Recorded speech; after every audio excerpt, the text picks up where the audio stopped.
Documentary about Donald Trump. It wasn't flattering.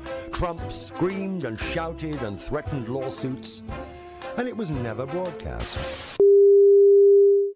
But now we think it's time for you to see it, because the new Trump and the old Trump are the same Trump. Thank you, everybody. Thank you. Your taxes are coming down. There's nothing like a billionaire president driving his granddaughter through his own golf course, telling his multi-million-dollar club members that their taxes are coming down as the government shutdown approaches 2 weeks and he begins permanently laying off thousands of government employees.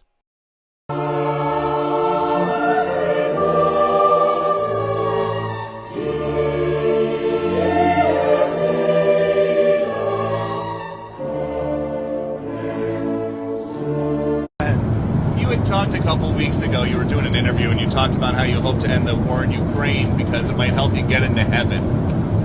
How does this help? Does this help? I mean, I'm being a little cute. I don't think there's anything going to get me in heaven. Okay, I really don't. I think I'm not maybe heaven bound.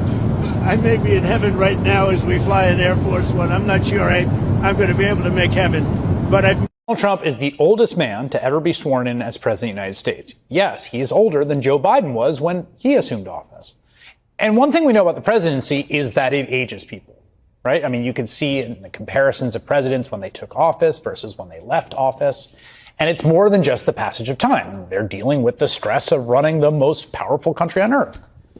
That struggle was on full display with the last president, Joe Biden, who was at the time the oldest person ever elected. And Biden was ultimately forced to drop out of his reelection bid as a result. And then the country just turned around and elected a man who, again, broke the record for the oldest person to become president. And 9 months in, I gotta say, the guy doesn't look great. He's got a reoccurring bruise on his hand. He's constantly trying to cover up with makeup. He's got severely swollen ankles, which the White House attributes to a very common condition among senior citizens. But it's more than that. Mentally, the guy seems off. He's constantly drifting off during meetings, unable to properly understand questions from reporters, rambling even more than he did during his first term. And that problem is compounded by the fact the administration is among the least transparent we've ever seen. Just take a look at this official White House announcement about the president scheduled on Friday morning. President Trump will visit Walter Reed Medical Center for a planned meeting and remarks with the troops. While there, President Trump will stop by for his routine yearly checkup. He will then return to the White House. President Trump is considering going to the Middle East shortly thereafter. Wait, what was that part sandwiched in the middle there? Oh, the president's going to talk to the troops at Walter Reed and, hey, while you're there, might as well pop in for the yearly checkup. But here's the thing, Donald Trump already had his annual checkup. It was in April. Here's the official White House readout from that visit, the one where they said he's 6'2" and 224 pounds, which is, by the way, the same height and weight as Patrick Mahomes. But if you're concerned about the president needing 2 physicals in 1 year, have no fear. Trump says he's doing just fine. I think I'm in great shape, but I'll let you know. But I have no difficulty thus far. Is there wood around here? I'll knock on. No difficulty. Physically, I feel very good. Mentally, I feel very good. I did about 6-7 months ago. I do physicals. I like to, when I'm around, I like to check. I also did a cognitive exam, which is always very risky because if I didn't do well, you'd be the first to be blaring it. And I had a perfect score. And one of the doctors said he's almost never seen a perfect score. I had a perfect score. I got the highest score. And that made me feel good. Hey, Congressman. What's going on? What the fuck is up with Mike Johnson saying the Republican Party is the one protecting healthcare? Oh, that's a good one. Republican Party, they're the ones protecting healthcare. They fought and failed, by the way, to repeal the Affordable Care Act, and now the government shut down. Why? Troops are not getting paid. Air traffic controllers are under distress. Why? Because these guys refuse to keep in place Obamacare funding that keeps health insurance costs down. And we're approaching November 1. That's open enrollment. So many Americans right now, millions of Americans, most Americans who receive their health care through their employers are seeing the costs go up. Oh, you're the party of healthcare. You want to be the party of healthcare? Open up the government, put the subsidies back in place, and stop fucking with people's healthcare. All right, so we're currently at a standoff with the Illinois State Police, and shit just got serious. Hey, girl, let's dance. Spring became the summer. Who'd have believed we'd come along? Hey. Watching you, sweet Caroline. Ba, ba, ba.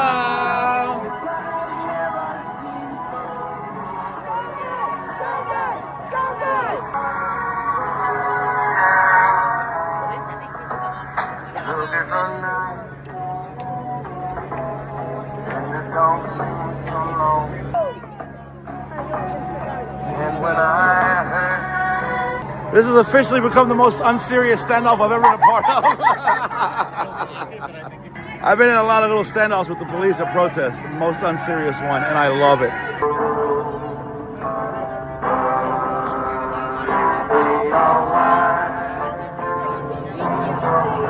It's just a pussy. He went to the city. I think I got them confused.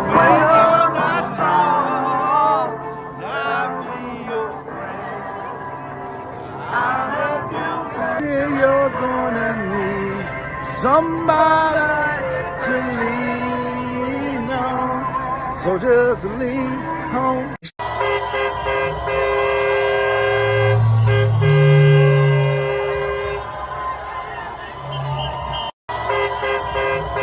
It's not a weird left-wing rabbit hole. I didn't insinuate anything. I asked you whether Tom Homan accepted $50,000, as was heard on an audio tape recorded by the FBI in September 2024, and you did not answer the question. Thank you for your time this morning. No, Illinois George, Governor I J.B. said that I Pritzker don't. is up next. We'll be right back. Well, they're still shooting pepper balls at... People are just standing there. The night at the ICE facility started with peaceful protesters dancing and laughing. But then ICE and federal agents escalated and things got really dangerous. Well, they're still shooting pepper balls at... Take a bunch of dollar store elevators. What the is wrong with you? Are you serious? Get back, you fucking... That was maybe the worst escalation I've seen at the Portland ICE facility, all seemingly just for people sitting on the wall in front of the facility. I can't breathe. I can't breathe. Back our friends! Bring back our friends! Fucking aggressive! What the fuck? You shot my phone, you fucking dickhead! I'm on the sidewalk! I'm on the ground every week, and I've noticed that the feds are getting more and more aggressive. Please follow me to stay updated. You can find me at Kevin H. Foster on Instagram, TikTok, and YouTube. It's time for the Trucker John Livestream. Gonna be a good time. Oh yeah. The Trucker John Livestream. Come along for a good time. It's a good time, good time, good time, good time. Trucker John Livestream. It's gonna be a good time. Gonna be the time of your life. Gonna talk some shit. Hush your mouth. Gonna talk a little smack. Gonna talk whatever comes of it. You're gonna always wanna come back. Oh yeah, it's the Trucker John Livestream. He's the biggest, baddest, funniest mother you've ever seen. Watch your mouth, he's headed south. Not even sure what that means, but if it's one thing I know, the Trucker John Livestream is the best thing you've ever seen.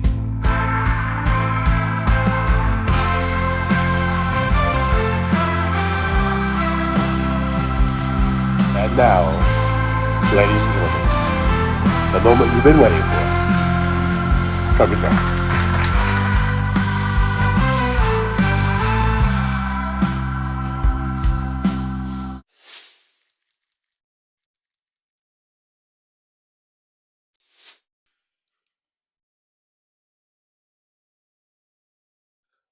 Good morning, everybody. Good morning. Good morning. I hope you guys can hear me. It's 11:36 a.m. here in beautiful Las Vegas, Nevada. We're currently sitting at a temperature of only 69 degrees. Today's high is supposed to only be 80.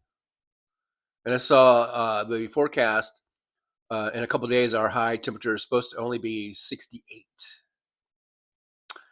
So I love that weather. I love that temperature. I forget what it's going to be on Saturday. Saturday is the No Kings Day, and which I plan on being out protesting, my little heart out, my lungs out. I didn't see what it. I think it's going to warm back up maybe in the 70s, so it'll be a really nice day for No Kings Day. I hope all of y'all have plans to attend a No Kings march somewhere, wherever you're at, and let's let Donald Trump know that we do not take kindly to someone trying to make themselves a king here in the United States of America. We don't do it. We don't do it. Anyhow, thanks guys for being here. I'm not able to scroll all the way to the beginning of the chat. It just does that sometimes, and I can't do that. But I did see earlier. I think it was Susie Jones. I forget now who was in there, but I did see Sandy Foltz was there, and I'm not able to see it now, but I saw that Sandy did put a $2 super chat or super sticker in. Now that was before the goal was set, but nevertheless, Sandy gets a yippee. So thank you, Sandy. And I did see your concern about like if you're first and then you get bumped off and all that kind of stuff. Don't worry, guys, don't worry about that. Don't worry about that. Because in my heart, you guys are all number one. You guys are all number one to me. All right? And I appreciate every single one of you for coming in here and hanging out. Right now we got 34 watching. We are off to a good start, acting like the good Democrats. I hope we all are, because we're at a surplus of thumbs ups. 34 watching and 40 thumbs ups. So thank you so much. Now, if we could get the 34 watching number up, that would be nice. So let's if you would be so kind as to hit the like button, subscribe if you haven't already, and share the show. Hit the share button and just share it to whatever little thing comes up. You hit that share button and it'll be right there. There's all kinds of options where you can share it. Speaking of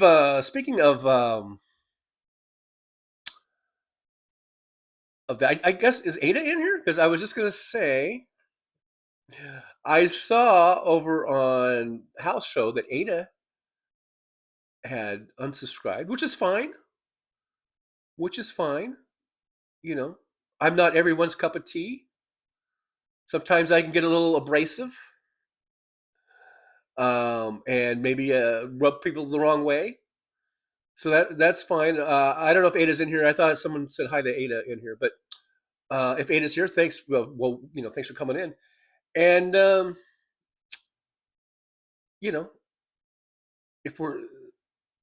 if we lose a subscriber, then we need to go and get 10 more in their place. All right, guys. Anyhow, let me pick up where the chat does start. It starts where Twisted Nerves Painting says, "Hello there, Roxanne79." So I know Roxanne's here then. So hello, Roxanne. And hello, Twisted Nerves Painting, otherwise known as Winston. William's here. Hey, William, good to see you. Thanks for coming on in. Josh is here. Hey, Josh. Hello, Damon Dog, the big dog, is here. Good to see Damon Dog. Susie Jones, as I mentioned earlier, was one of the first ones. I do think also Paul Burrows was here and had driven 100 miles already. Guys out there working hard-working American out there. So thank you, Paul Burrows, for checking in. Karen Ames is here. Hey, Karen, from the Victor Valley, my old stomping grounds. Thanks, Karen Ames, for coming in. Anna Moore is here. Jolie's here. Hello, Jolie. Thank you, Jolie. Thanks. Always. Special thanks to Jolie for being here. It does so much to help the show, and I appreciate you. Let's see who else we got here. Tim Farrell, the Farrell one's here. Tim Farrell, I may or may not yell at someone today. Who knows? Who knows, Tim? I try not to. I know it's not good form for me to lose my shit and shit like that. But, sometimes I'm my own worst enemy. And that's the story of my life. By the way, that is the story of my life. Kiki Streets is here. Perpetual farting syndrome. Well, I don't know if that's a mid-thread. That might be a mid-thread comment right there. Either that or it's a non sequitur. Either that or he has my apartment bugged. Who else we got in? Who else is in this driver's lounge? Welcome to the driver's lounge, everybody, by the way. Thank you so much. There's Susie Jones. I'm sorry. I'm really tired waving at everybody. Sorry, I just can't greet everybody. And as I've said before, guys, never take it personally if someone doesn't say hi back or whatever. You never know what someone's doing. They might have looked away from the screen for God forbid they looked away from the screen for 2 seconds. Okay, never take that personal if someone didn't say hi back, because you don't know what the person's doing on the other side of that. I know when I'm in a chat room, I don't have my eyes glued to the chat like just nonstop. Sometimes I gotta look away. Sometimes I gotta blink.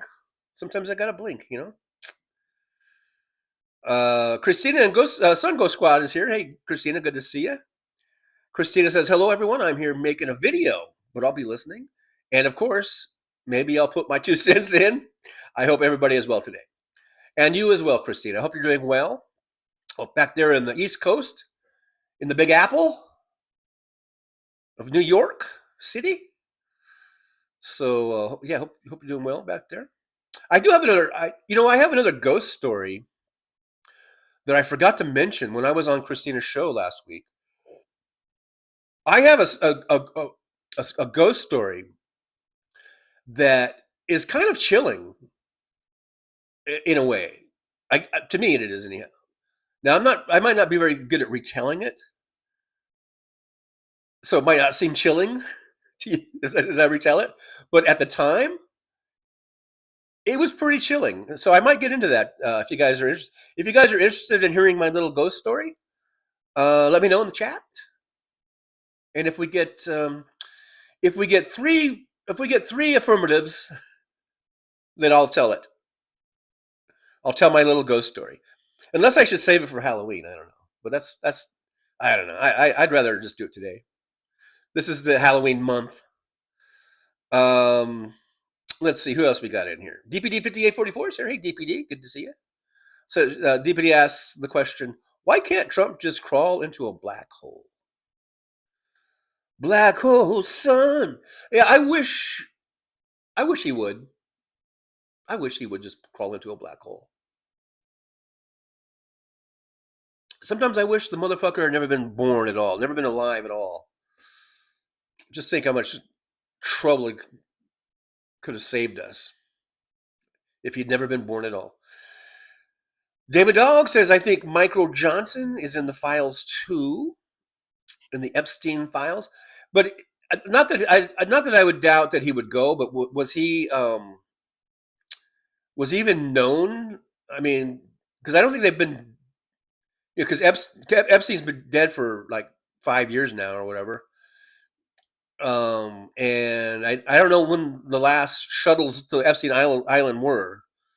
When did they kind of shut that down? And I'm not. So was Mike Johnson even like on the radar or whatever? You know what I mean? I think you had to have some sort of connection. But maybe he is. And like I said, I wouldn't doubt that he would if he could have been. I just don't know if he was like high stature enough or whatever, if that's the term. Owen's here. Hey, Owen, good to see you. Owen says Neil. I'm not sure what that is. By the way, on the bug infestation update, I thought I was getting the pesticide fumigation people today, but really all it was, that notice was, because I got a knock on the door a little while ago, and I was expecting it to be the pesticide guy, the sprayer guy, because they've been here, I think at least twice before, maybe 3 times before, anyhow, I opened the door, and it's not. It's the gal that works in the office was here, and I go, oh. I go, hello. Oh, I thought you were going to be the pesticide guy. And she goes, no. She goes, today we're just going around, because she had like an assistant with her or something. We're just going around and we're inspecting. We're doing an inspection to see where the bugs are, if you have bugs or whatever. And I was like, oh, and I just go, oh, I go, come on in, let me show you. And all I did is I took the trap out, the one that's by the trash can.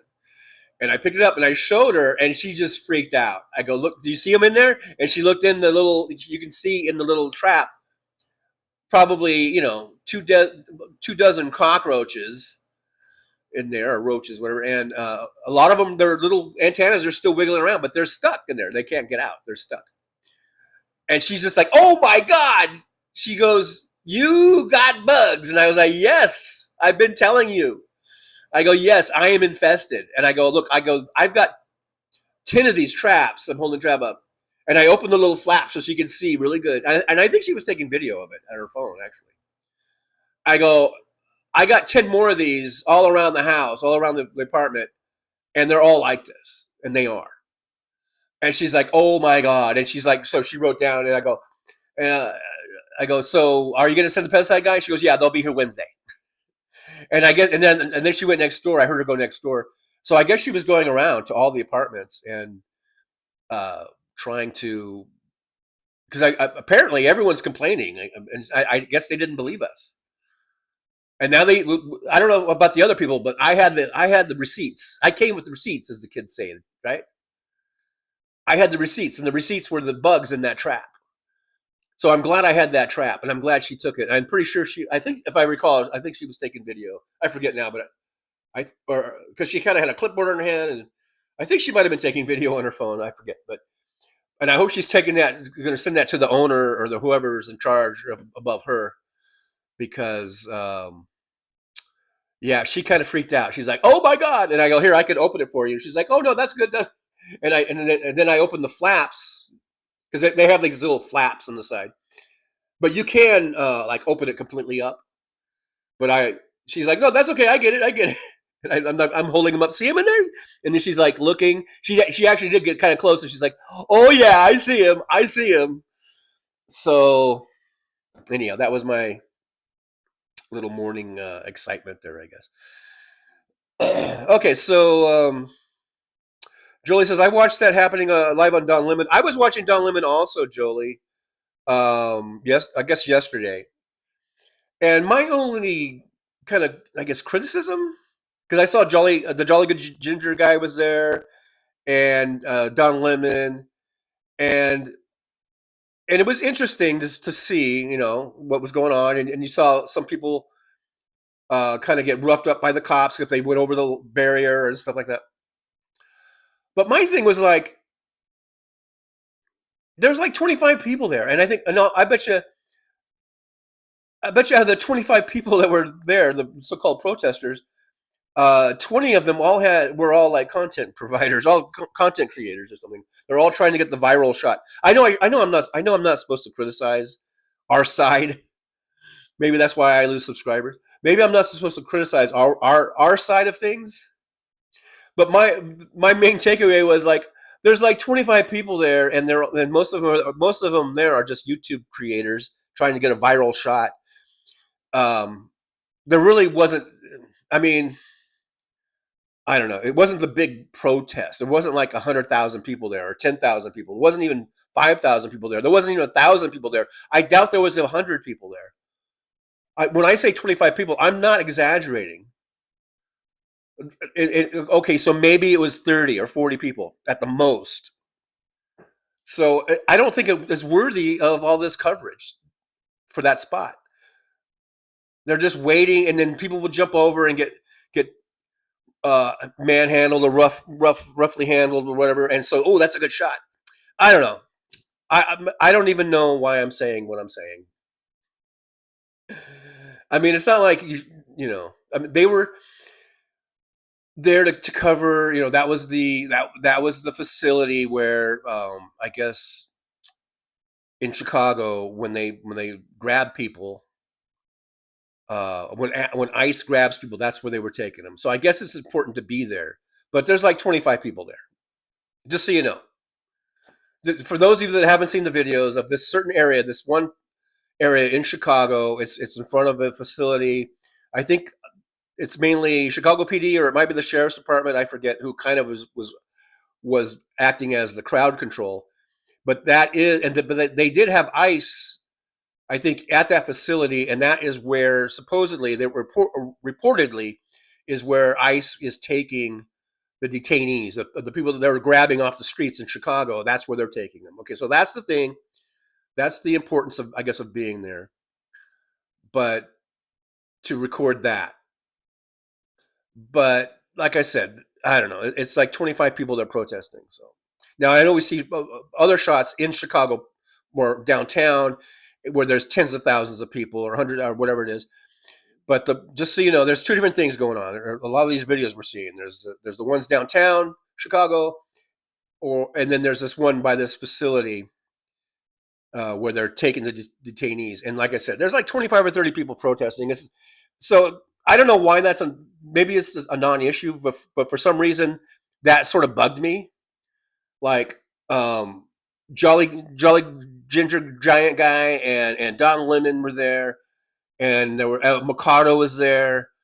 If you ever listen to Mercado or whatever, or watch him, and he's good. They're all good. I like all these guys, but I just think it was like they're just hoping for some big viral shot or something.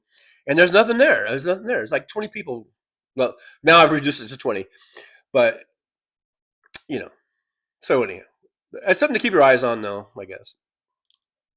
Not sure what my point was. Maybe someone else could derive as to what it is that I'm trying to say regarding that. I don't know. Much ado about nothing, maybe. Well, it's not nothing. The fact that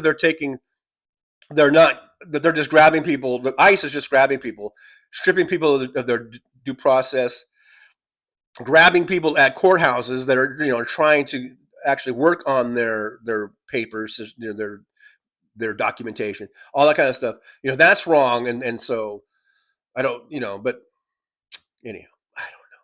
I should probably just shut up while I'm not too far behind.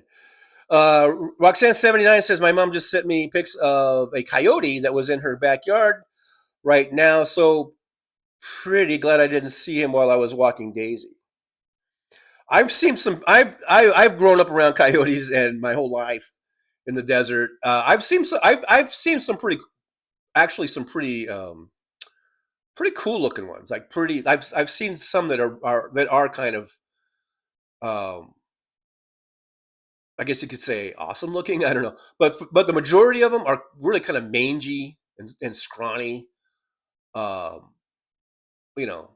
majority that I've seen are just these mangy little scrawny little ones, or even they're kind of big. They're still scrawny and bony, and that's why they're always getting into shit, because they're trying to eat. That's why they'll eat your fucking pets. They're eating the pets. The coyotes are eating the pets. And so my point is, don't think, if you do see one that looks cool or pretty, don't try to pet it. Don't try to it's not your friend. It will bite your fucking hand off and probably give you rabies. So just stay away from the coyotes.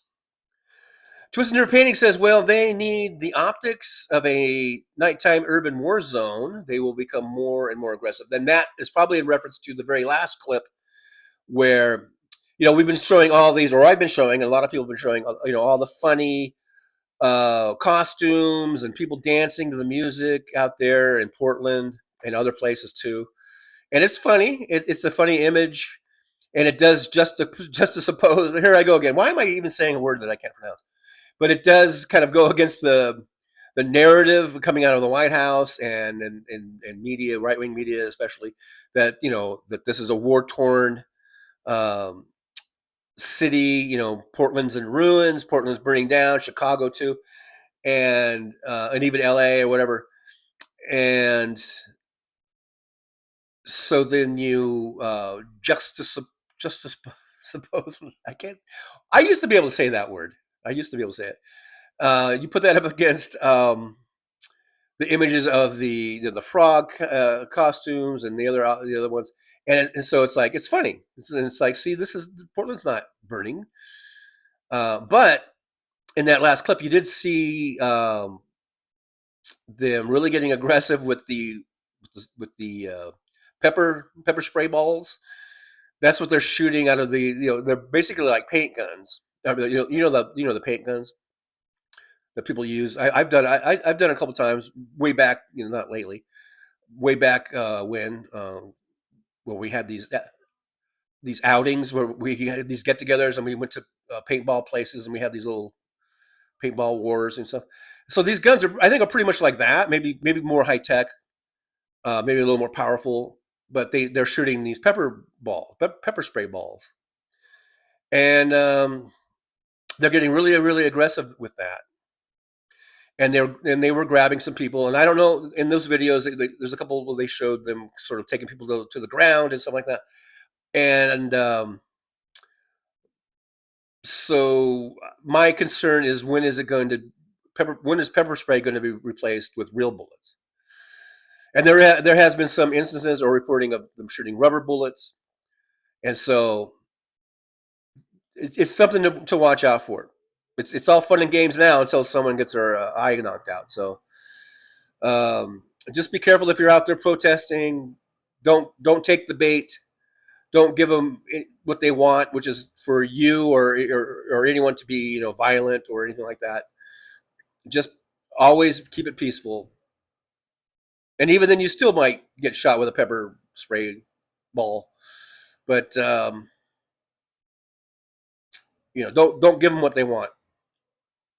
Nick Rich is here. Hey, Nick Rich, good to see you. Thanks for coming on into the old Driver's Lounge. I appreciate you. Appreciate you coming on in. Chris Doug is here. Hey, Chris Doug, got their life vest on. Oh, it's safety first. I am of the safety first contingent. I don't understand how. I still don't understand his safety third thing. I don't get it. So I'm all about safety first.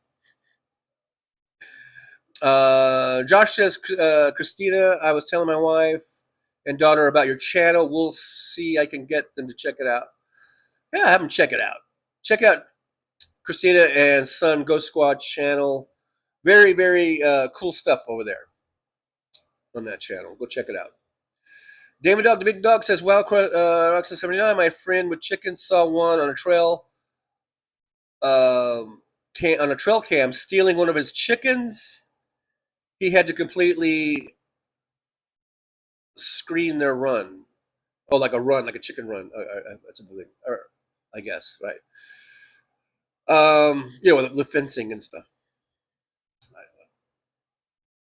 Because you guys have to remember, I'm trying to read this, and then sometimes it comes out, differently.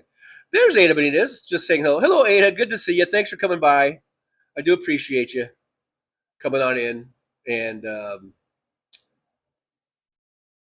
I'm glad you popped in. I don't know if you still subscribe or not. Well, it does have you as with a green name, like you're a member. And by the way, today is Monday. I was thinking about doing maybe some sort of a members only Monday video today. So for all you members out there, you might get a little something extra, if you know what I mean, today. If you know what I mean. I don't know. I don't even know if I know what I mean. Christina Sun Ghost Squad says it's been pouring for 2 days here in New York, so I hope it's getting it all out before Saturday, because I really don't want to march again in the rain. Yeah, that can't be fun. That can't be fun. Put on your slicker and your umbrella or whatever. Victor Harshman's here. Hey, Victor, good to see you. Victor says, will Trump evoke the Insurrection Act this week? Try to squash the protests or quash. I don't know. I really don't know. You just never know, Trump, You never know. You never know what you're going to get.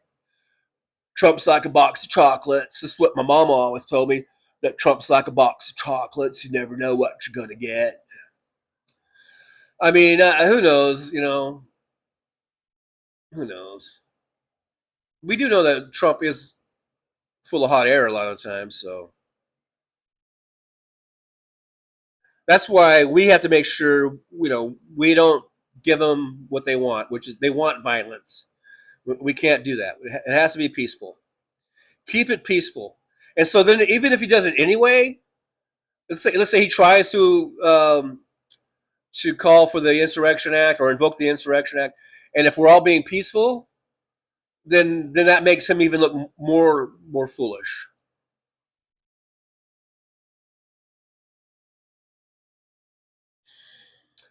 Manda's here. Manda says, "Stand up." By the way, I got my LA Rams hat on today, but the Dodgers are on tonight. Game 1 in LCS against the Milwaukee Brewers. The Brewers. The Brew Crew against the Blue Crew. So that should be a good one. But I have my Rams hat on today. The Rams won in very ugly fashion, I think. Most Ram fans were happy for the win. But, man, they're still making so many mistakes. And the kicker, Cardi, I'm sorry, kid, but you got to go. You got to go, Cardi. I don't know. Maybe I haven't checked the latest news or sports. He may already be gone, but Cardi, you've got to go, man. I think I could kick better than you. And I'm 65 years old, and I've never really kicked field goals in my life. But you got to go, kid. It says it's already a little chilly in Richmond, Virginia. That means nothing. It means nothing. TNP says, Trucker John, good morning, John. Congrats on 4,000 subscribers. Thank you, TNP. We did that a couple weeks ago, actually, it's been like, a month or two now, but I just put that on my, on the, whatchamacallit, the thumbnail, because I'm just so happy to have 4,000 subscribers, and I'm still grateful for all of y'all's for subbing to me and getting us to 4,000. Now we're trying to get to 5,000. Let's get to 5K. Let's get up there to 5K. Roxanne79 says, yeah, my mom usually has a bunch of raccoons, and none of them came around today, apparently. He was howling this morning. The coyote must have chased them off, maybe, huh? That old coyote.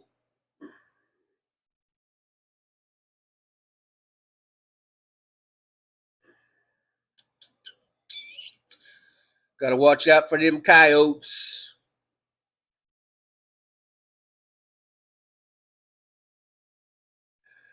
We got Bethany S. Arball here. Hey, Bethany, good to see you. Thanks for coming on in and joining us. Joining us. Damon says, happy Canadian Thanksgiving. Is it Canadian Thanksgiving? No, well, yeah. Have a good one. What do you guys eat up there for your Thanksgiving? Is it poutine? Or whatever you call it? Don't call it Putin. Roxanne said, I'm tired today too. Not sure why. I got plenty of sleep. Maybe you got too much sleep. Isn't that what people always say? Like, I got plenty. When you say I'm so tired, but I had sleep, and then people always say, well, you got too much sleep. I don't even know if that's a thing or not. Hey, Luck Dragon's here. Good to see Luck Dragon. Luck Dragon says, the way you edit your opening is genius, Trucker. I just wanted to tell you. Well, thank you so much. I'm glad you like it. I'm glad you enjoy it. Thank you, Luck Dragon. See there? I got a compliment from Luck Dragon, so I appreciate that. Chris Doug says the nor'easter was a big nothing here. Oh, okay. Well, that's you guys dodged the bullet, maybe. I don't know. Victor Harshman says, my wife just said you look nothing like your voice. I know. I have a kind of a high girlish voice. I have sort of my face would be more probably like, I don't know. Maybe I'm more like this or something. I don't know. Maybe I'm more Sling Blade. I think I heard a little Sling Blade in there. This is what I probably should. I should sound like this. No, I know. I have this really high girlish voice. It's sad. I can try to drop it. I can try to drop down. I can try to drop it down a little bit, I guess. But yeah, I'm. What can I tell you, man? What can I tell you? It is what it is. Look, Dragon says, I was number 3 here, but I didn't hit the like button because I didn't want to brag. Hit the like button. You can just hit the like button, and then you don't have to tell anyone what number you were. You really don't. But please do hit the like button. I do. That helps get us out in the algorithm. See, that's the thing. So, you could just hit the like button, and you don't have to say what number you were.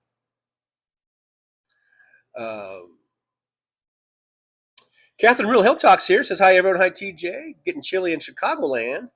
So, yeah, Catherine's right up there in the old Chicago, up there in Chicago area. Up there with Don Lemon. Hey, Witchy Woman here, formerly known as Kimchi.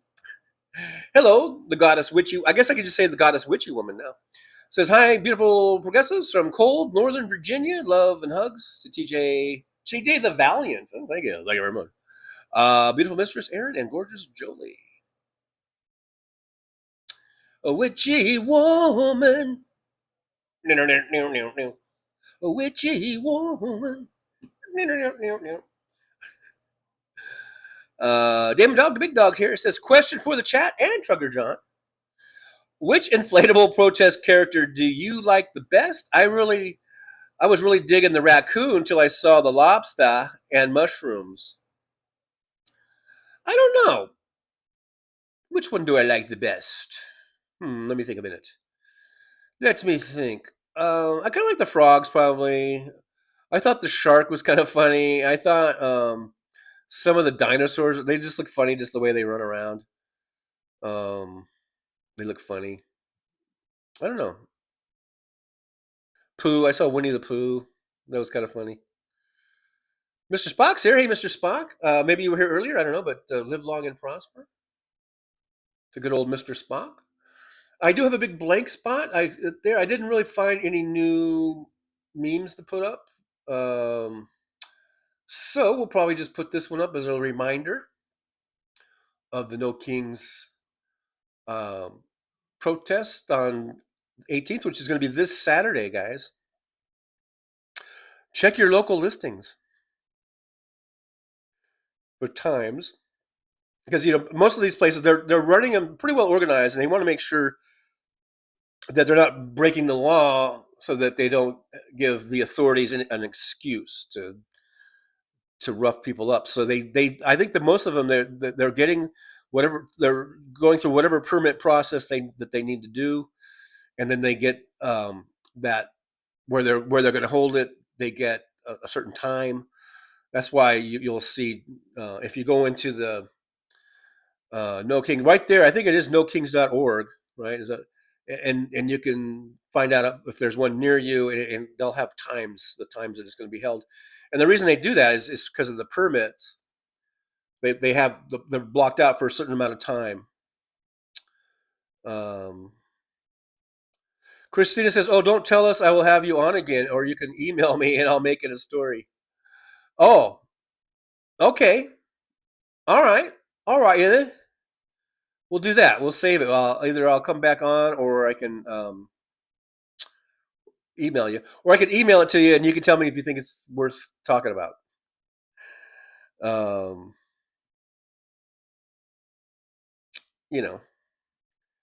Or says, I like the mushroom. Oh yeah, I don't ever seen a mushroom one. Catherine Real talking, just no black hole will take him. I'm talking about Trump. Jolie says, save it for Christina's. All right. Christina says, Go Squad says, I'd like to be on the timeline where Trump was never born. I know. But then I wonder, like, okay, if Trump was never born, then would it just be like, the fates aren't going to be fucked with, you know what I mean? And they would just the fates, whoever that is, would just assign some other asshole. If it wasn't Trump, it would be some other asshole probably. I don't know. Who knows? I guess we'll never know. Mad Mac in here. Slava Ukraini. Absolutely. 100% Slava Ukraini.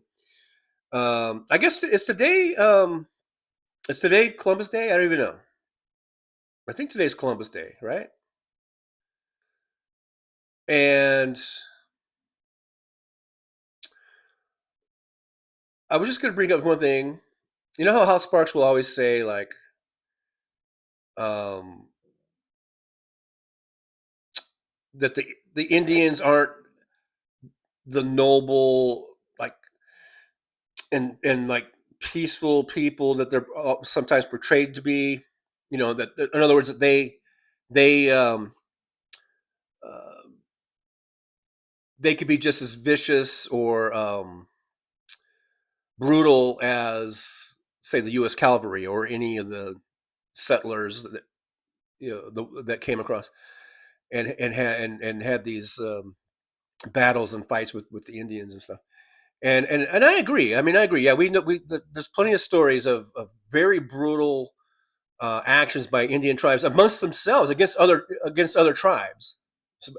Even before we got here, they were always fighting over land and over food and stuff, and it was very brutal.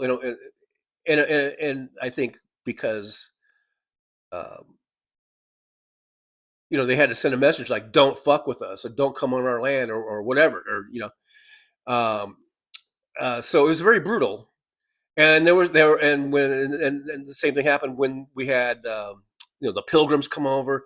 Yeah, there was the Pilgrims that had supposedly the first Thanksgiving with them or whatever, but there were also many times where settlements were just completely wiped out by Indians. So there was a lot of this kind of going back and forth. The white European settlers and Pilgrims wiping out Indian tribes or camps, and vice versa. But here's the thing, and here's the thing though, and here's how I see it. We, being the white European settlers, we were the Russians, and they, the Indians or Native Americans, the indigenous folks here, were the Ukrainians. Okay, do you get my drift? You get my drift? So it's not the fact. I don't think anyone who has read even just one freaking junior high history book that covers some of the stuff here, at least in my day. I don't know what they do anymore. I guess back in my day, in the early '70s in high school, even in the '60s in elementary school, I remember learning about Indians fighting each other and fighting and and also the settlers, and then what later became actual American, after we became the United States of America, going and having these really horrible massacres and fights and stuff. But so we've learned about that, at least I did in school, but we're the ones that came and encroached on their land. So I really kind of resent the fact that someone, especially as smart as Hal Sparks, will try to imply that the Indians, that's what we used to always say. They even had the American Indian movement. Were like somehow just as bad as the people that were attacking them. Yeah, they could be very, very, very brutal in their fighting techniques, but they were the ones that were having their land encroached upon. And what would you do if the same thing was happening to you?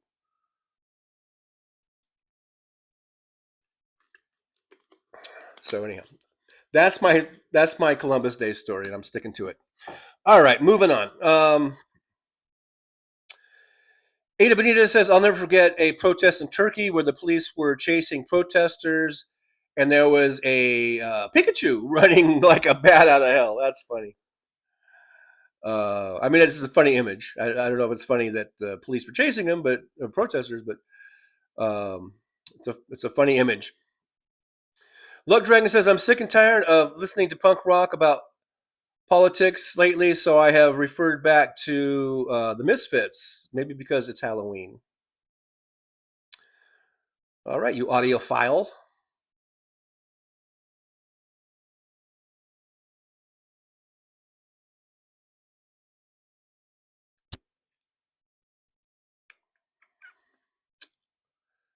Luck Dragon says, unfortunately, the morning after pill was not invented when Donald Trump's mother was pregnant. Pregnant? Yeah, it wasn't. I don't believe. Victor Harshman says, was it Bondi or Patel that said there were thousands of videos to go through in the Epstein case? I don't know. Maybe both. Maybe it was both. I don't know. I don't recall. I don't recall.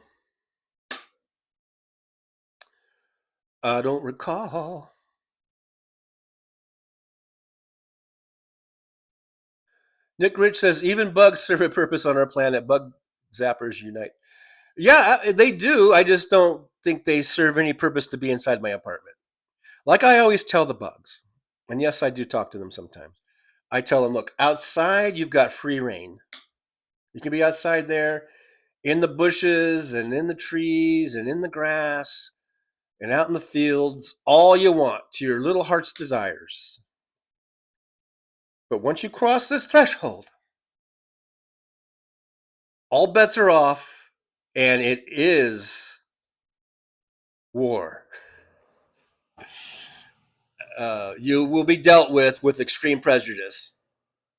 That's what I tell them. Maybe some of them listen to me. I don't know. DPD 5844 says a couple earning $82,800 a year currently pays $492.67, I guess a month, or a Monty. I like a Monty. I think it's a month through the ACA. Fast forward to 2026, that same couple will be forced to pay $1,481.17 a month times 12 equals $17,774.04. Let that sink in. So, and that is why they have projected that. I think they've said like 15 million people are going to be basically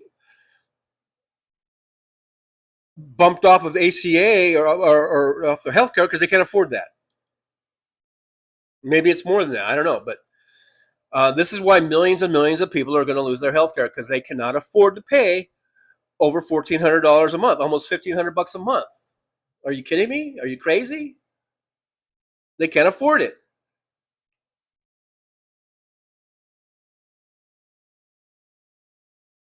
And this is why we need Medicare for all, and this is why we need to stop voting for Republicans, because Republicans will never go for it.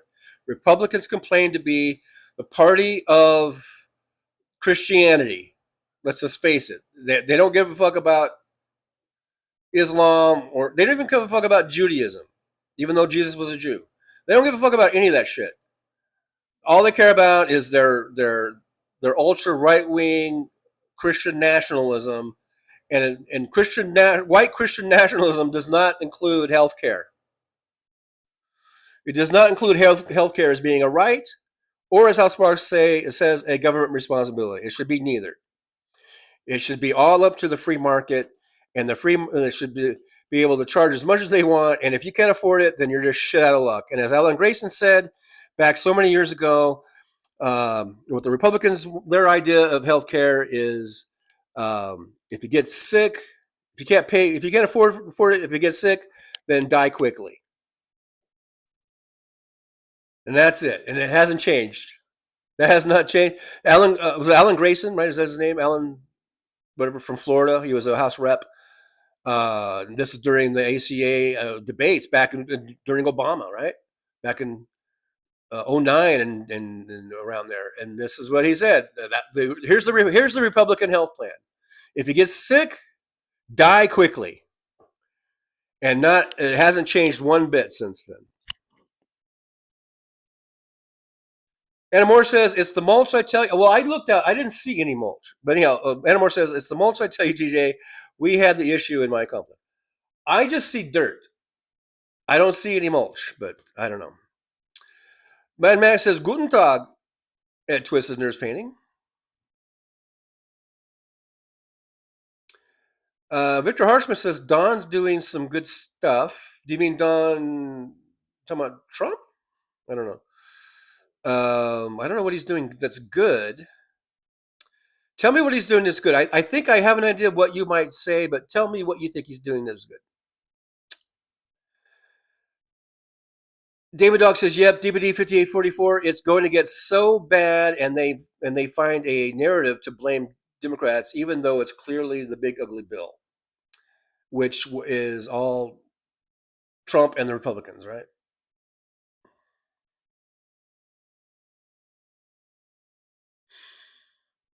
DPD 5844. I love Don Lemon and the Jolly Junior. Me too. I love him too. I actually. I don't really watch Don Lemon's YouTube that much, but I have been watching him doing when he's been out there at that facility in I guess it's not actually Chicago, but it's the outskirts of the Chicago area, and I think he's been doing a good job out there. But like I said, I probably shouldn't even brought it up, but for some reason I just thought it was kind of funny. You know, you could see the crowd. They would kind of pan with their video cameras. And it was like 25 people, and I was like, "Why are we doing such a big deal about it?" But anyhow, I know I should just shut my mouth. I should just shut my mouth. I mean, it's good that they're there. I think it's good that they're there because that is, like I said, that's where they're taking the detainees, the ICE detainees there, and so I think it's good to cover it. But you know, it's not like there's 10,000 people out there or something.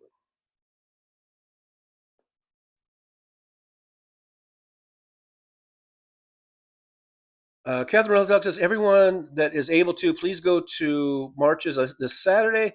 It'll be getting cold after. Do what you can. I'm unable to go.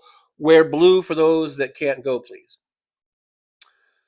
I was thinking about wearing blue because they were saying to wear yellow. I saw one video, they said to wear yellow, and I'm like, I don't have any yellow shirts, but I do have a bunch of blue ones, so I'll probably wear a blue t-shirt.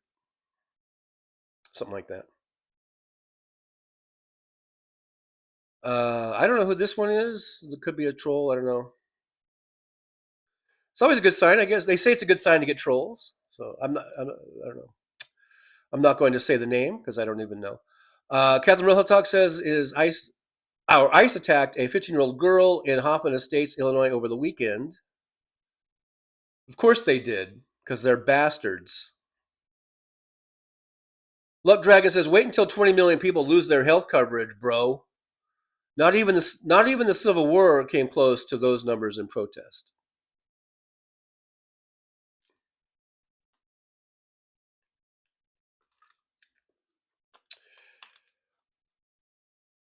Yeah, there's going to be a backlash.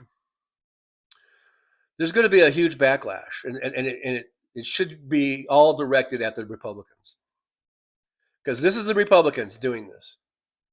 This is clearly the Republicans that are taking away people's health care. Their access to health care, their ability to pay for health insurance. That it's clearly the Republicans that are doing it. And they're the ones that should receive all of the backlash. And by backlash, I mean losing elections.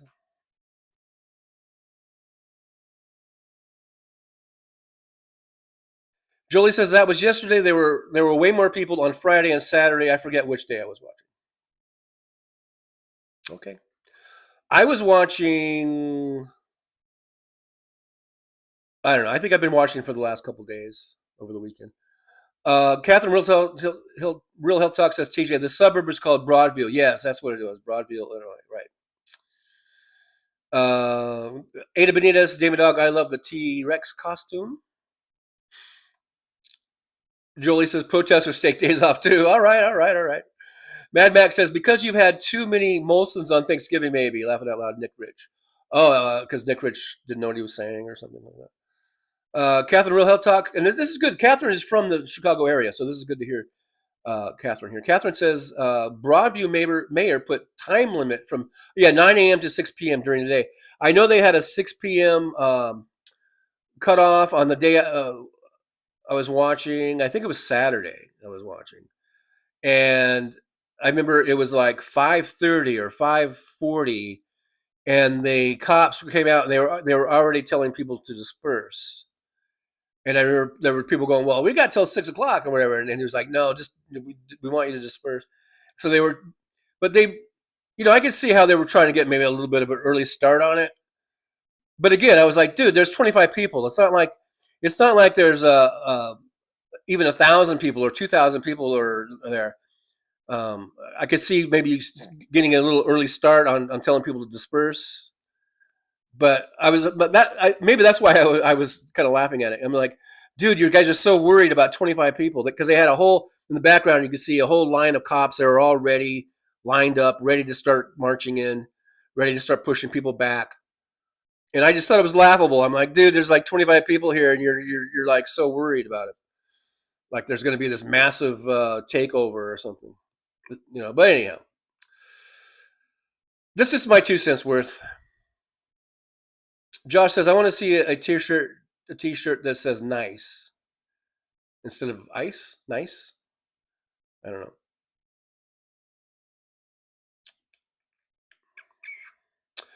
Damon Dog says, Ada, I saw a Godzilla one too. I see Godzilla costumes and the Mothra costume fighting. That would be funny.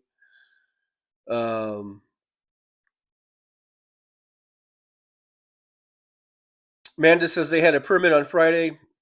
I think it was a lot of people showed up to that one. Not so many people now. Yeah.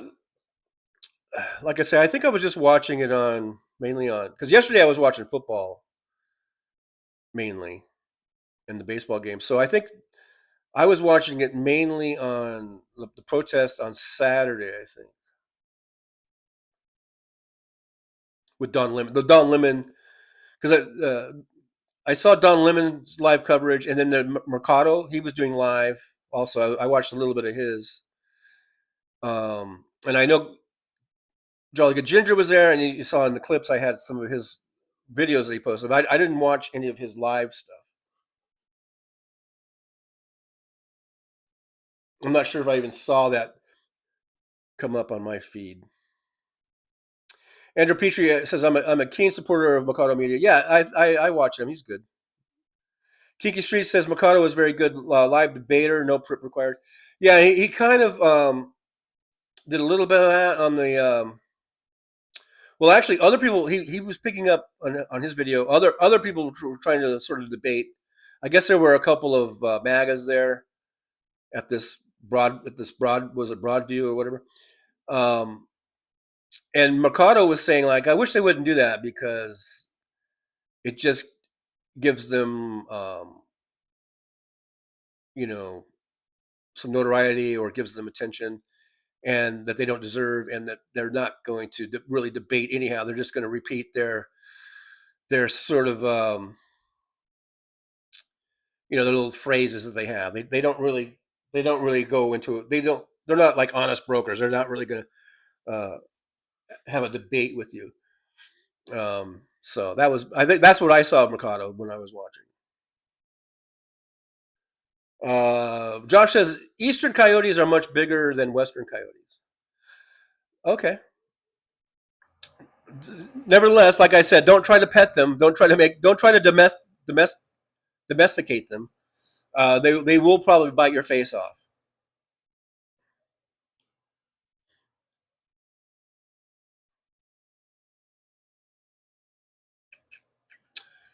Jolie says the thing that got me, whatever day I was watching, was Don Lemon seemed to want agents to attack protesters. There were a couple of times they shoved a couple protesters, and he got excited. Yeah, I noticed that too. He was like, "Oh, come on," because Don Lemon has like a little crew with him. He's got like a camera guy, and he's got another guy, and then there's him. Yeah, and I saw that. He's like, "Oh." He was even talking to the Jolly Giant Ginger guy, and in mid sentence, because they were having like a conversation, in mid sentence, Lemon just left him in the desk. He's like, "Oh," because something happened where it looked like someone was getting grabbed or thrown to the ground or something, and I saw that too. Yeah, Nick Rich, juxtapose. Juxtapose. Is that how you say it? Like juxtaposition, juxtapose. Yeah, there it is. Thanks, Nick. Juxtaposed. Because I was thinking of juxtaposition, and I think that was what was throwing me off. Juxtaposed. Like, oh my God, it's just juxtapose. Oh, now you've ruined it for me. Now you got me all screwed up.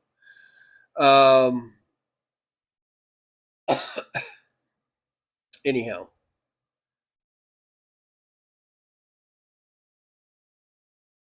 Yeah, Jolie says they want a violent reaction. Don't take the bait. Absolutely, don't take the bait. Victor Harshman says it got heated last night in Portland. And maybe at night, some of the more or later in the night, maybe more of the sort of instigators come out. Or maybe, I don't know. Kiki Street says Mercado doesn't want violence. He broke up a few yelling matches. Gin Up the Base is here. Hey, Gin Up the Base, good to see you. Thanks for coming into the old driver's lounge. Whoops. My little chopstick mic there. Tipped over. Gin Up the Base says, Trucker John, for fuck's sake, TJ, it's juxtapose. You're welcome, and hello, everyone. By the way, Nick Rich and I think Michael McGann just beat you to it. But anyhow, you are welcome, and hello, everyone. I'm saying hello to each and every one of you, including my favorite bloggers, Andy. Great to see everyone. Yeah, Gin Up the Base could never not be backhanded in some way. Anyhow, that's just Jen, though.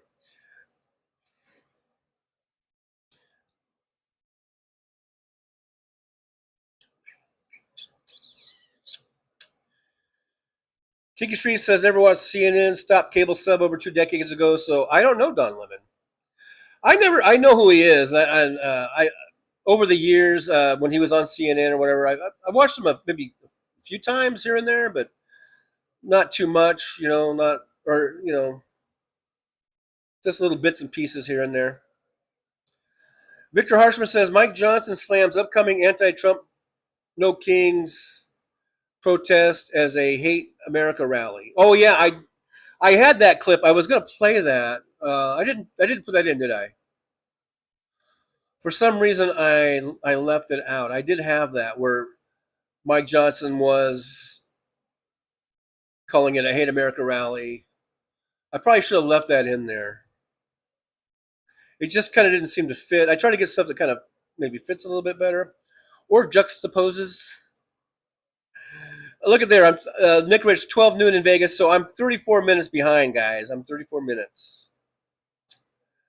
Luck Dragon says TJ needs to laugh. We need to tell him dad jokes until he has to pee. Why? Why? There's the link to Christina and Son Ghost Squad. Jolie put in there. Thank you, Jolie. So yeah, make sure you guys check out Christina's channel and subscribe. It's a very interesting, very entertaining, very funny at times, intriguing, lots of intrigue over there. So, and you might see me back on there telling my ghost story. And I don't want to overhype it or whatever, and get the expectations so high that when I actually do tell the story, people are going to go like, I was expecting so much more. So, I should probably stop mentioning it. I don't want to give it such a big build-up, and then it never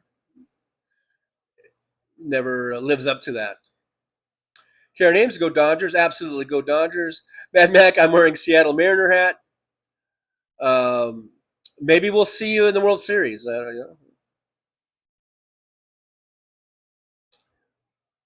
Maybe we'll meet up.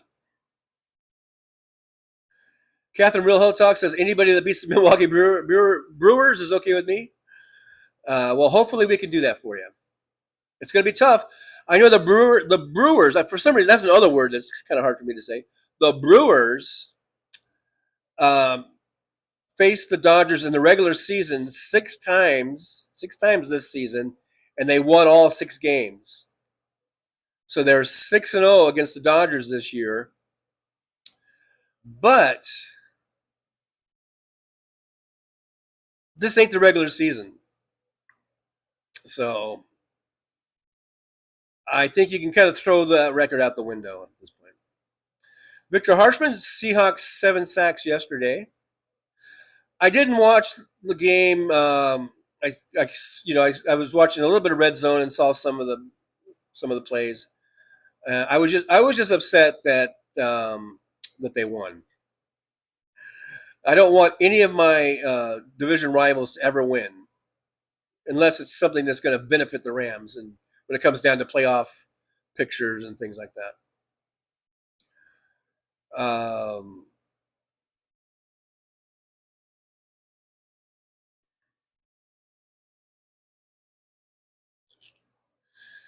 Luck Dragon says, "What do you call a trucker on the internet?"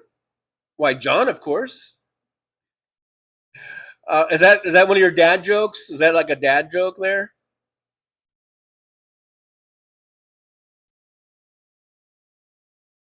Catherine Real Health Talk, blessed Indigenous Peoples Day.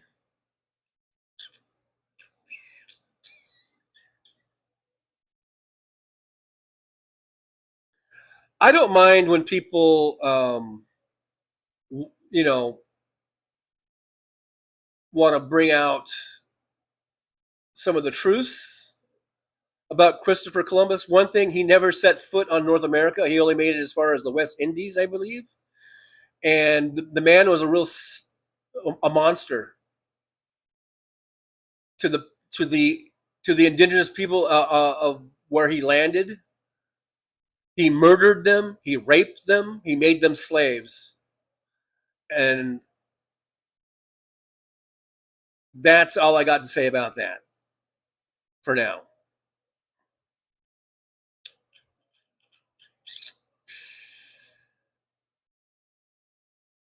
Mad Max says Canadians eat beaver for Thanksgiving, laughing out loud. No, they're not the only ones.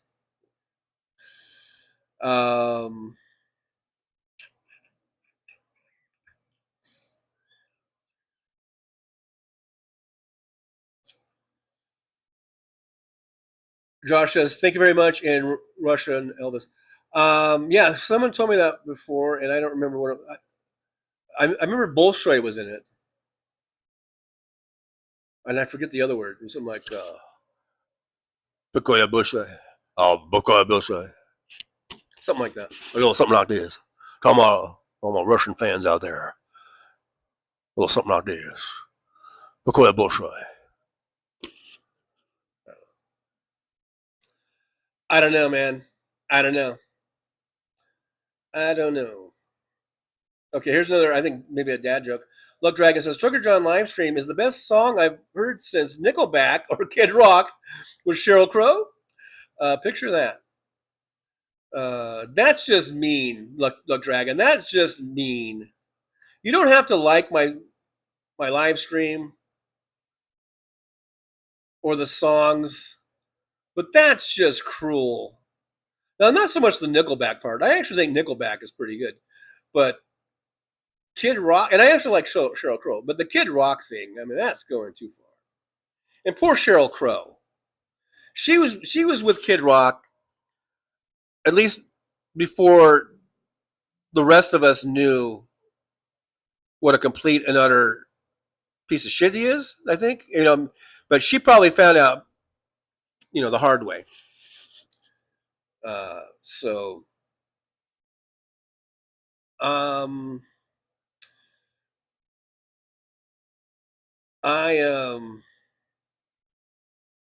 don't know. I'm trying to think of a thing to say for Sheryl.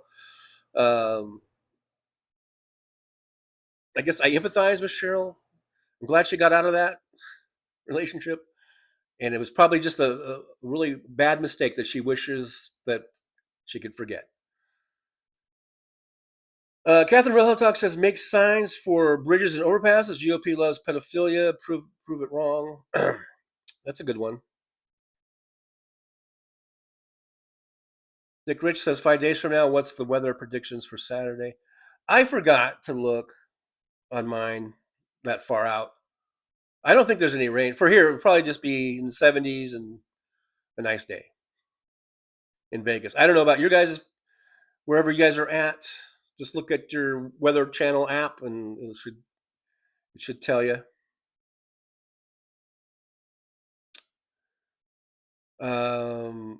Jolie says, our local 1018 protest is scheduled for only an hour. Wow. Well, you are in Indiana, and the Indiana authorities are probably like, and be glad we gave you that much time. Hey, Notorious GRG is here. Hey, good to see you. Thanks for joining us in the driver's lounge. Notorious GRG says, howdy, TJ. Just listening while crocheting with a plastic hook. My Shih Tzu just chewed. Oh, those little shits. Shih Tzus are little shits, but they're the cutest. They get away with it because they're so cute. Anyhow, Notorious goes on to say, believe it or not, she made it work better. Oh, okay. Well, that's good.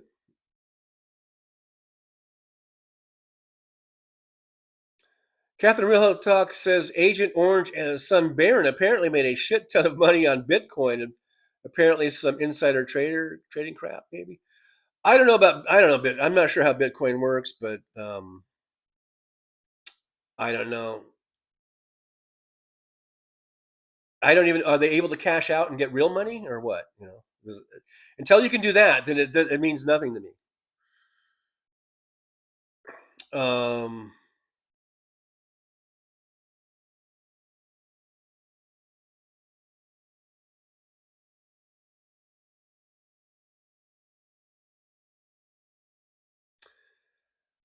Jen up the base says Damon Dog fuck Columbus in a Rand fucking Trump kind of way. If you were not at Benny Local Live yesterday, then it won't hit. Just trust me, though, it's funny as fuck. Yeah, I wasn't there. MJ Daniel, Irish and Vikings came to North America before Columbus, and humans are living here. We're living here thousands of years before that. Yeah, that's common knowledge. MJ Daniel, thanks for being here. I don't know about the Irish, but I knew the Vikings. So maybe it wasn't so common because I don't remember the Irish being here before Columbus. I've certainly heard of Leif Erikson and the Vikings being here, and of course the indigenous people were here way before. They were here before the Vikings. I believe they all came over from the land bridge through Russia. That's how they came to North America. I believe, and others, and as well as others, believe that. Yeah, way before even the Vikings. David Dog says, that was so fucking funny last night. Benny cracked up when I said he was going to get painted. Catherine Real Health Talk says, the history of the first Thanksgiving taught in school is only myth. TJ draws a good parallel. Europeans were Russians to indigenous were like Ukrainians. Yep. Thank you, Catherine, for agreeing with me on that. Look, Dragon says MAGA doesn't deserve an F, just incomplete. I don't think they have finished the Bible yet. Mr. Spock says, bingo, TJ. I think that's about my Russian-Ukrainian analogy. That's probably what that was about.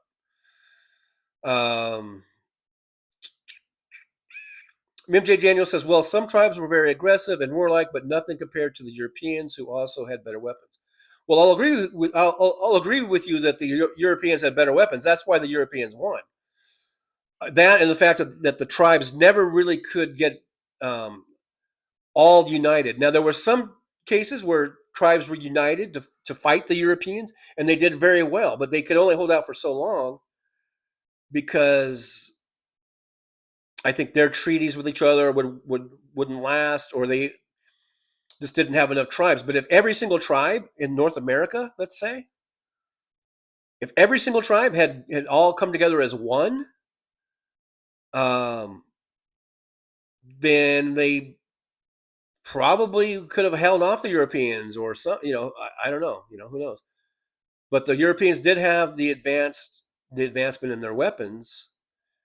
and they just kept coming. And the tribes were too fragmented. Even though, like I said, someone will probably in the chat say, "Well, there was this time, when Chief whatever, and he got these other 3 tribes together, and they did well for a time, but it didn't last because that wasn't enough. You needed, I don't even know how many tribes there were, 50, 100, 100, 1,000, I don't know, different tribe, thousands maybe.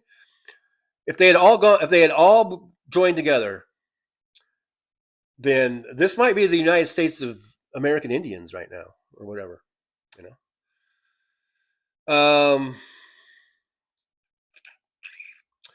Jolie says some indigenous people were peaceful, which I did mention that in my earlier statement. Some weren't, which I did mention that. Almost like all other human beings, and of course they should have defended their land violently. We had no business being here. Right, exactly. Just like Russia has no business invading Ukraine. DPD 5844 says, with all due respect, Hal Sparks' words are not golden nor gospel, which I have never claimed them to be. That last part was me speaking, not DPD 5844. Catherine Real Health Talk says, I have been to many powwows, had camped with indigenous people in upper Wisconsin, or Wisconsin, as I like to call it. Been lucky enough to have been taught some ways of indigenous ways and real history up close. I'm sure it's a wonderful experience. I'm sure it's very wonderful. Catherine Real Health Talk, some of the nicest people I've ever met. I don't doubt it. I don't doubt it one bit. Paul Burrows says, I'm a peaceful person until you rub me the wrong way. Right. Exactly. Or if I were to encroach upon your land, if you have land, I'm just hypothetical. If I were to encroach upon your property, let's say, and then I were to say, I'm taking your property. This is now my property, Paul. And you can either leave or you can die there where you stand because I'm taking your property. What would you do? Hypothetically. This is a hypothetical. I think that is sort of, in a nutshell, what happened to the indigenous folks. The Europeans came over and they said, we're taking your land. We want all these beautiful resources. We want these trees. We want these beaver pelts. But believe it or not, it was beaver pelts that was a big impetus in westward expansion. Beaver fucking pelts. Because all the people in Europe loved to wear the beaver fucking pelt hats and coats and shit. That was a huge impetus. Fucking beaver pelts. To the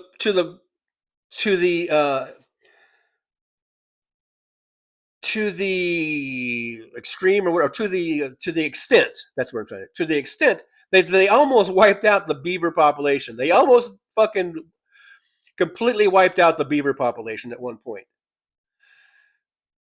But yeah, so the white Europeans said, fuck you, we want all this shit. We want some beautiful trees, and we can sell lumber to Europe and to the rest of the world, and we can build our cities. And then as they kept finding more and more stuff, beaver pelts, one of the main things that was a huge thing that you guys might think I'm fucking off my lid, but it was beaver pelts. Because this is way before industrialization. This is way before oil. But then as the years went by, we found oil, and and we found all kinds of minerals and just great ways of great natural resources that could be commodities, used as commodities and used for business. So it was like, yeah, fuck you. We're taking your land. We have manifest destiny, and which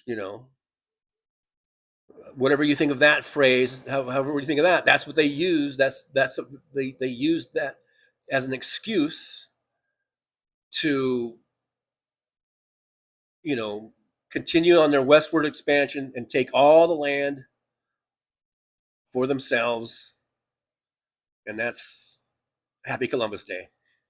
Even though Columbus never set foot on North America, unless you count West Indies as North America. I don't know, but and again, he was a monster, Columbus.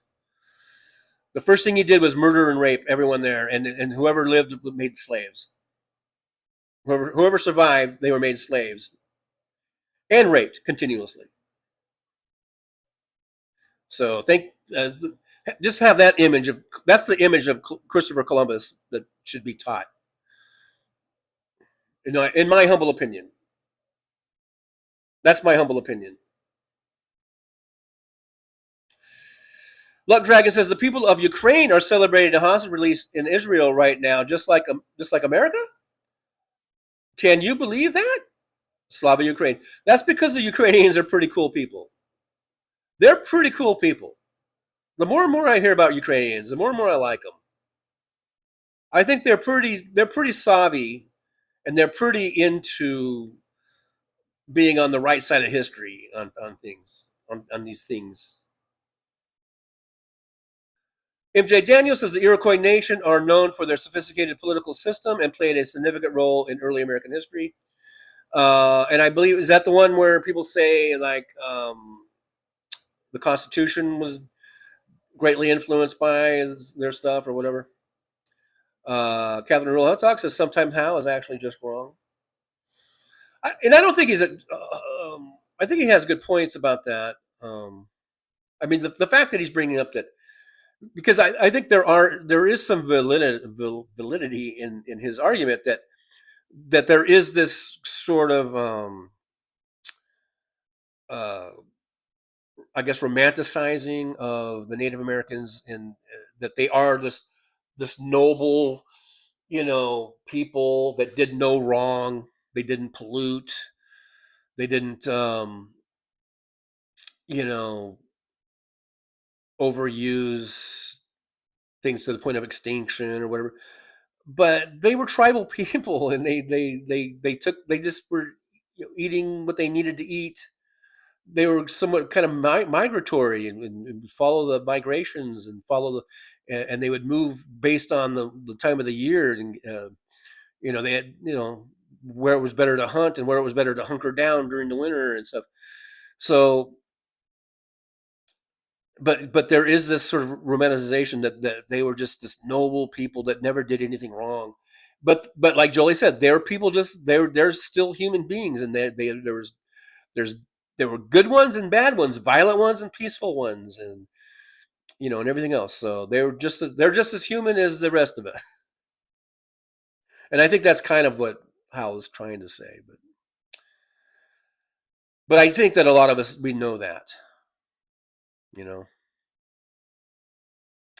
MJ Daniels says Representative Grace has said that just die the GOP plan more true now than when he said it.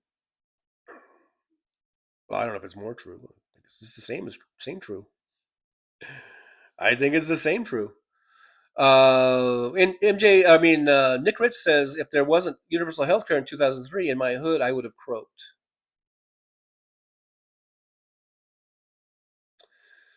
We need universal health care. And we're never going to get it if we keep voting for these goddamn Republicans. So let's stop with the fucking voting for Republicans. And I know probably most of you, the majority of you in this chat, don't vote for Republicans. So I'm kind of preaching to the choir here, but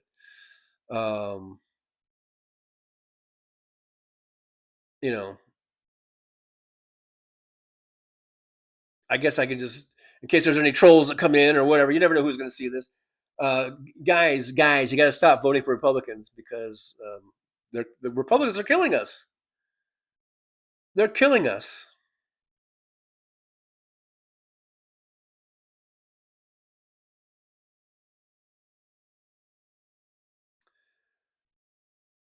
Josh says, I know there's a shit ton of good streamers on YouTube. I always see a bunch of the same people. Sometimes I wonder why there isn't more crossover. I don't know. That's a good question, I guess.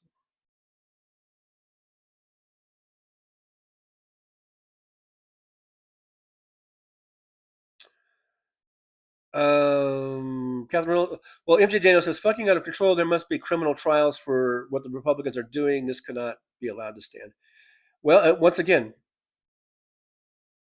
we need to have the majorities in Congress for anything to get done. So let's just vote, vote, vote, vote, vote. Make sure your voting is up to date. Vote.org. Stay on it. And we need to have turnout. Catherine Real Hot Talk says 620,000 to 850,000 estimated deaths during Civil War. I must have skipped something. I don't remember us bringing up Civil War, but yeah, that was very, very bloody. And you know what? Most of them died. I believe, if I think I'm correct. I think more people died from like the infections from the wounds than they did from the actual being shot or wounded somehow. They died more because we didn't have, we didn't have the healthcare that we have now. We didn't have the technology and the science of medicine wasn't where it is now. And I think the majority of casualties were from after you got wounded and then you died of some infection or whatever, just but they still, the fact of the matter is they still died, and those numbers are still. I'm not negating or taking away from those numbers. It's still awful, and it's a very high number, and very sad and unfortunate that we went to that. We had to go to that level of killing each other just to get rid of goddamn slavery. That didn't sound right. That didn't come out right. I'm for the fact that we got rid of slavery. I'm just saying that there shouldn't have been an uprising by the South that would lead to that many deaths just so they could keep slavery. I hope you guys didn't take that the wrong way. I wasn't trying to say like we shouldn't have, like on the Union shouldn't have fought for that. I'm pro union, pro union in more ways than one. I'm pro I'm pro United States. I'm pro anti-slavery. I continue to bury myself here. I'm moving on. So, and I know I'm like 30 minutes behind, so I should probably start skipping down a little bit more. Catherine Hill Talk says the crowd in Broadview, Illinois was much bigger before. And I guess it just sort of wound down and then. I guess it wound down a little bit by the time I was watching. Nick Rich 1230. So I'm about 28 minutes behind in the chat.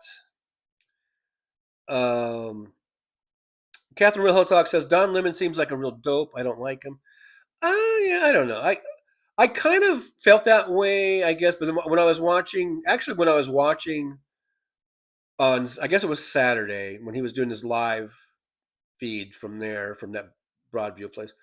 I kind of thought my opinion of him kind of actually improved a little bit. So I don't know, where he just seemed like I don't know, like an okay guy or whatever. But even though he was really running to whenever something would break out, he really wanted that viral video of someone getting beat up or whatever. Danny Pomeroy says Trump is addicted to gold golf.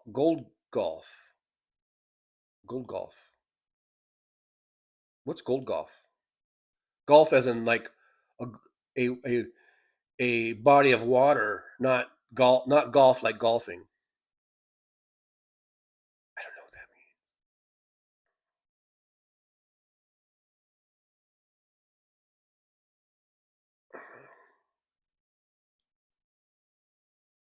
means. I'm gonna go ahead and skip down because I am really behind. Josh says, TJ, you and Christina prompted each other on wonderful tangents. Prompted each other? Karen Ames says that would be fun, but can't afford World Series tickets. I'm mid-thread. Apparently someone was talking about going to the World Series or something.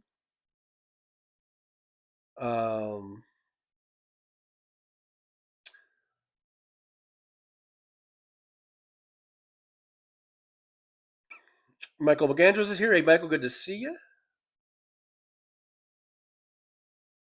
Good to see you.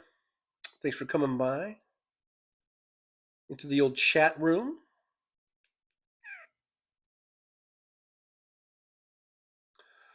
Oh, so Mr. Spock says Columbus had a house in the Dominican. I said West Indies. Maybe I misspoke. Is it, or is Dominican Republic part of the West Indies? I visited those ceilings. Hey, Elisabeth Martinez is here. Hey, Elisabeth, good to see you. Elisabeth says, hola, Trucker John. Thank you for saying that. You're welcome. I'm really mid-thread, and I skipped down. I'm not sure exactly what you're thanking me for, but thank you for thanking me. Michael McAndrew says all horses, no cattle is one of the best websites. Okay. Again, I am mid-thread on a lot of things. I'm kind of skipping down, so I'm not exactly sure. Karen Ames says, I've been watching Stephanie Miller for many years. She's how I got through Trump 1.0.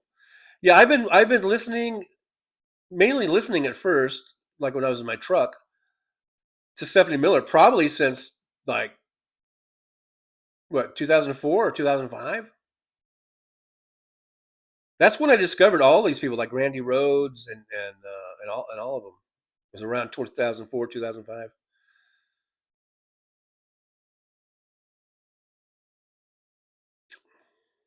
Nick Rich says crypto is a total scam. I agree.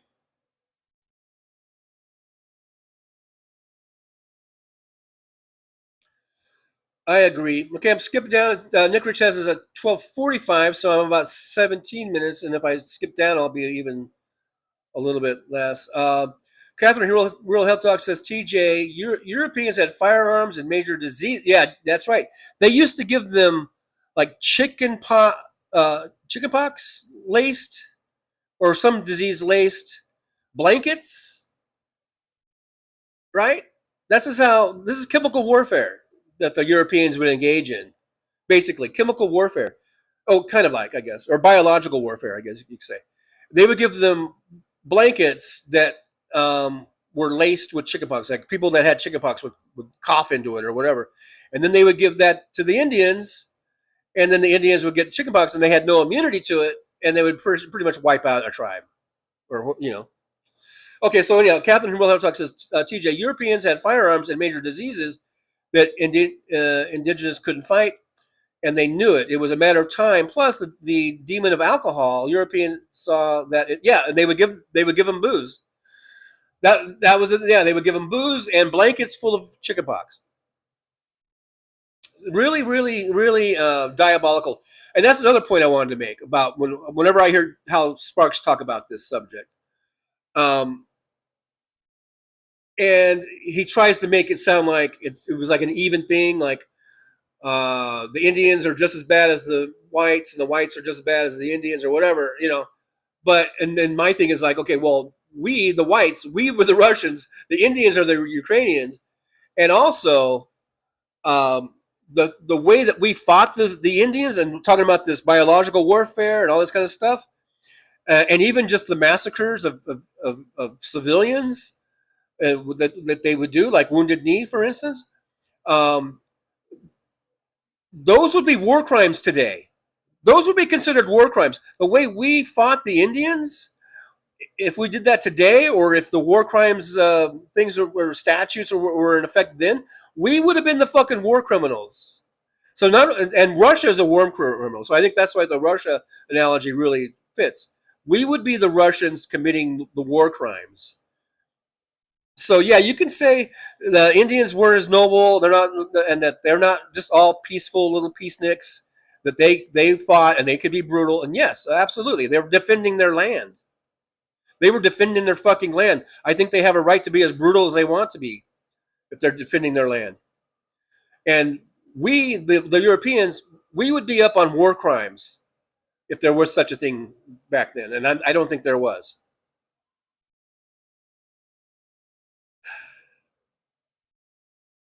Get me started. MJ Daniel says, a few years ago, I saw a program on PBS about a scientist tracking the entire human DNA starting in Africa, and the study connected Native Americans with Yupik natives in Russia genetically, and that backs up what I said earlier about the indigenous folks coming here from the land bridge that was available way back in the day, which is going to be available again apparently because of global warming.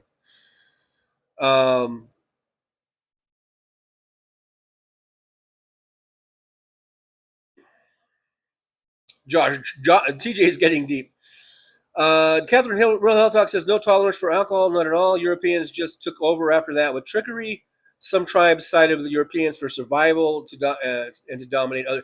Yeah, that happened. Yeah, I agree.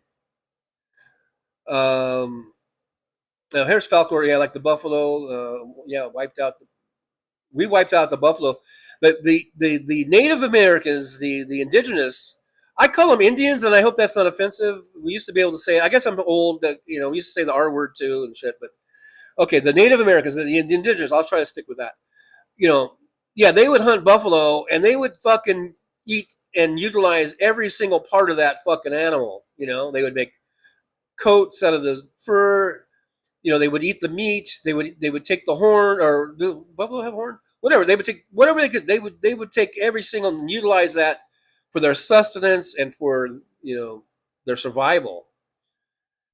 Then the fucking American, or not, even before we were Americans, but I guess we were Americans. But the white Europeans would go through and slaughter herds, or I don't know, hundreds or thousands of buffalo at a time, and they've got, and they would just take the hides and let the meat just sit out there and rot in the sun. Maybe they would take a couple to eat for their little crew, and then the rest they would just sit out there and rot. That's the mentality of the white settlers, Europeans, and what was now America, because this is in the 1800s that I'm talking about. Yeah, just would wipe out thousands of buffalo and or hundreds. I don't know how many, but it was a lot at a time. When they would go out and just on a hunting thing, and just shoot as many as they could. They would just go out there and get all the hides, let the meat just rot in the sun. And the Indians didn't do that. No, they did not do that. They would use every single bit of that, as much as they could of that buffalo. And they were very grateful to the animal. That's why they would pray to the animals. They would pray to the sun god or whatever, and say, "Thank you for this sustenance. Thank you for providing this beef or whatever it is, this buffalo." And they were very thankful and grateful to have it. Sandy Foltz says, I'm making pumpkin bread, meatloaf, green bean casserole, and mashed potatoes. Sounds yummy, Sandy Foltz. Sounds yummy.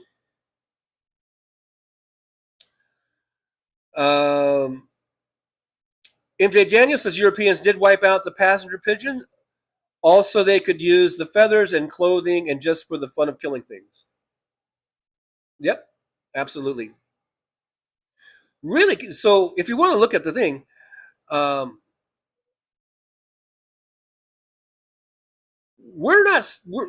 sometimes we get portrayed, our ancestors from the 1800s get portrayed as being the great noble,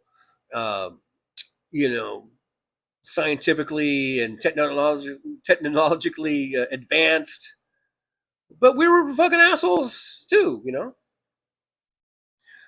Catherine Real Hot Talk says the records of how many indigenous peoples in North America before European colonization versus now, records not clear, but now that Agent Orange is around, even more are at risk now.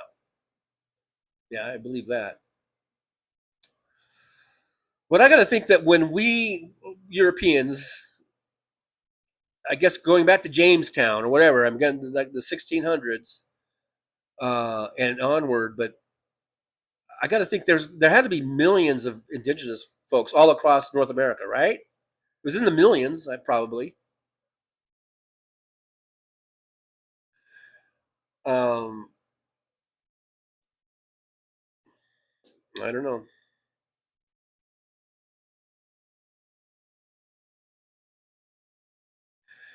But I also have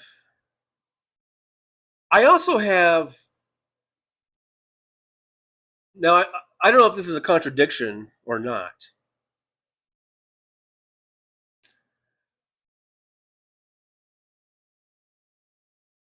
If we hadn't done it, if we hadn't continued on our manifest destination or destiny, if we hadn't continued on our westward expansion, and if we hadn't claimed the land to be the United States of America, you know, from sea to shining sea, then it would have been the Russians and the Mexicans or the Spaniards or the French or the Chinese. They would have probably even been more brutal than we were. They probably and there wouldn't be a United States of America like we have it now. Maybe we would have like half. Maybe we would have made it as far as the Mississippi River or something. Now I don't know. This is just me. But I think if we hadn't been actively going out and claiming this land as ours, all those other countries that I mentioned, they would have come over and they would have killed all the Indians, and they wouldn't have set up reservations for them, and they wouldn't have tried, they wouldn't have cared at all. So at least we did make reservations, and and then as time went on, I think we did better by them, and at least now I think in the last 50 years, I think going back to all the civil rights movements, whether it's for African Americans and I think for indigenous people, I think there has been civil rights movements, and I think it's made treatment better or whatever. But so I don't know if we hadn't been on that westward movement to claim that land, then England would have it would have been England and Russia and Spain and Mexico. Mexico had a lot of the land, and we brokered more deals. I think more than going at war with Mexico. I think we purchased a lot of the land, and we had a lot of it was just by purchasing and having agreements. And if we hadn't done that, then we wouldn't be the United States of America, and we would have all these like where I'm sitting right now would probably be either Mexico or it might be China. I don't know. It might be Spain. It might be Russia. Where I'm sitting right now, this might be fucking Russia.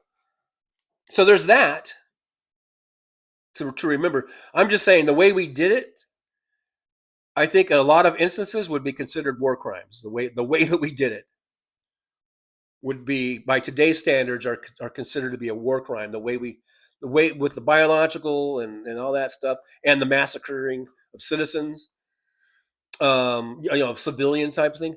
Catherine Real Hell Talk says TJ it actually is okay to bash our Democratic Party because the party as a whole has been playing the same old stupid shit selective game since especially the Reagan years up until 2024.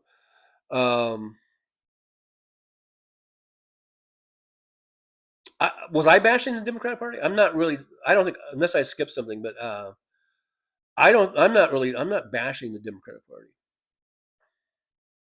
So I'm not sure what that was about. When I skip, I kind of get things out of context or whatever. So, but I am pro-democracy, Nick Rich. I'm skipping down now because I am really far behind in the chat. Jolie says Trucker John has PayPal. Yeah, we got PayPal and we got Buy Me a Coffee if you want to help support the show. We got likes, subscribes, and sharing available. It's free, no charge for that. It doesn't cost you a dime. Hit that sub button. It doesn't cost you a dime. We do have memberships though for as low as $1.99 a month. And I am going to do a members only Monday video or something today. I haven't done it yet, but I'm going to do a members only something. Because today's Monday, and I like the alliteration of members only Monday. And I'll do something. I'm gonna make some kind of a video available only to the members, and you just never know what I'm gonna do. It could be sexy. Probably not. Sexy. No. It'll probably just be something stupid, but it'll be something only for the members. So think about that. Something to think about. Stephanie B2 is here. Hey, Stephanie B2, good to see you. Thanks for coming on into the old driver's lounge. Stephanie says he's addicted to gold and golf. Falcor says crypto is for the rich and their money laundering. Smallpox. Yeah, okay, you guys are correcting me. Not chicken pox, but it was smallpox. I knew it was one of them poxes. I knew it was a pox of some sort. But you know what I mean. You guys know what I mean. Like they were doing that just to kill these tribes. They would act like they're all friendly and they're bringing gifts and trying to make a little treaty, a little peace agreement. And here's some nice blankies for you that are laced with chicken pox or smallpox. And here's some booze. You guys can go party it up. Let's all celebrate. And it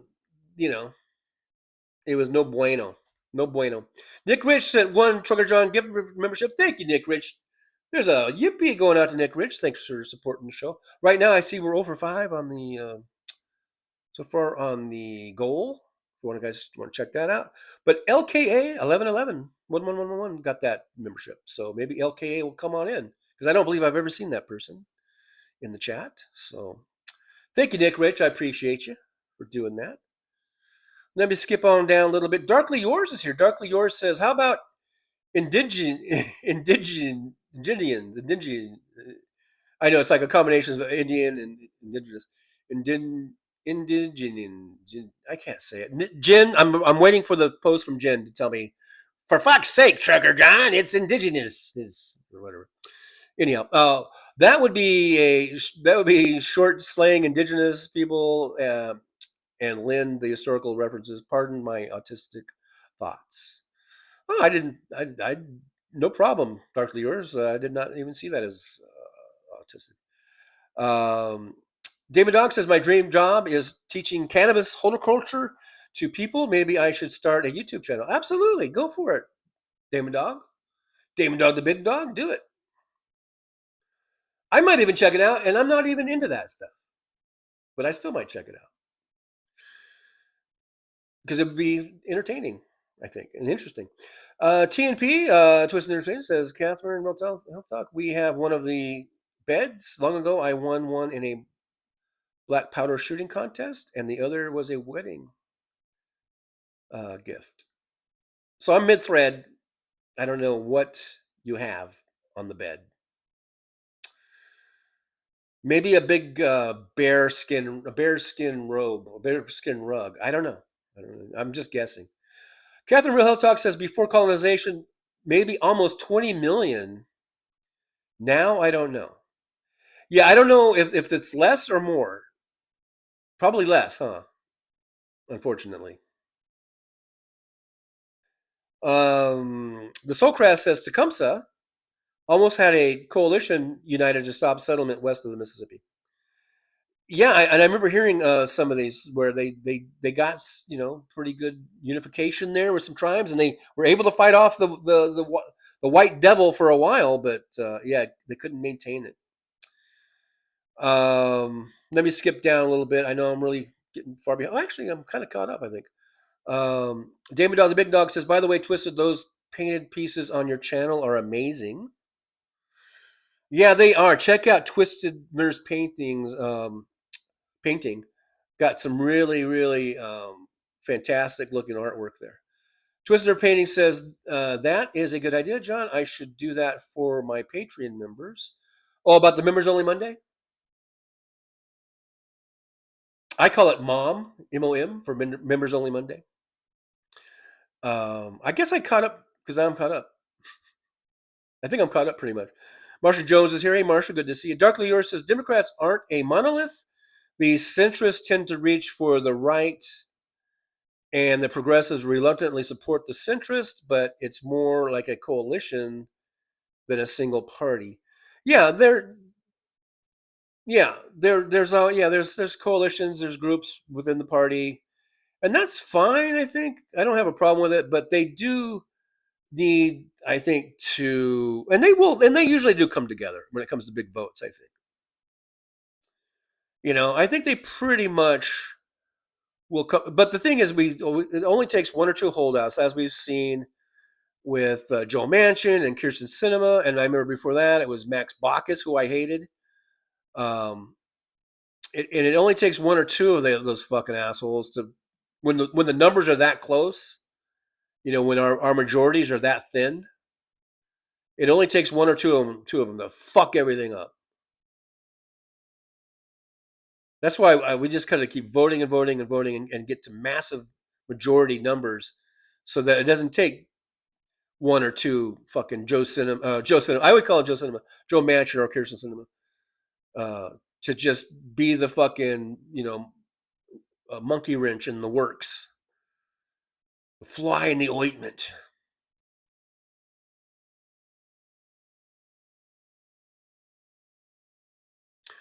Twist Nerve Painting says, I spent much of today filming some of the process of painting the next figure I'm working on. Yeah, everyone check out Twisted Nerve Painting channel. Really some fantastic stuff in there. Twisted Nerve Painting says, Trucker John, buffalo skin on the beds used to roll up in them when we were camping in cold weather. They're so warm. Yeah, and that's why the indigenous folks, they would make winter coats out of those things, man. David Dog says, Mr. Spock, a guy I used to know only had one arm and he rolled perfect joints with just one hand. Amazing the things you'll learn to do when you have to do it, right? Terrence Bunce is here. Hey, Terrence, good to see you. Terrence says, Darkly Yours, I love that indigenous. I wish I could speak. I really wish I could speak like indigenous. I know what you're trying to say. I know what you're doing by combining the words, like Indians and indigenous. So it'd be indigens. It's giving me some ideas for the holidays. Indigenous. I think it's pronounced indigens. I'm waiting for the gin of the base to like berate me on that. Anyhow, Darkly Yours says, yeah, it's frustrating when we have an important vote and there is just someone who refuses to read the room. And I don't think it's just reading the room. I think they're bought off. I think Kirsten Sinema was clearly bought off. And she's gone now. And I think she's enjoying the riches of whatever she got out of that. She was purely in it for the money. She got some money. And I'm not talking just campaign finance. She got campaign finance money. And I think she got a bunch of money under the table. The same with Joe Manchin. I think it's not just that they couldn't read the room in that case. Now that may be another case's situation, but in their case, they were fucking bought off. As far as I'm concerned. Rosanna's here. Says, hey, TJ, stop by to say hi. Well, hey there, Rosanna. Good to see you. Haven't seen you in a while, so thanks for coming on in. I appreciate you. Nick Rich, TJ has skipped to the end. Did I skip anything really super important that I should go back to? Is there anything I need to skip back to? Let me know, or bring it back up again. If there's something that you really want me to address or see, if you could just repost it or then do it.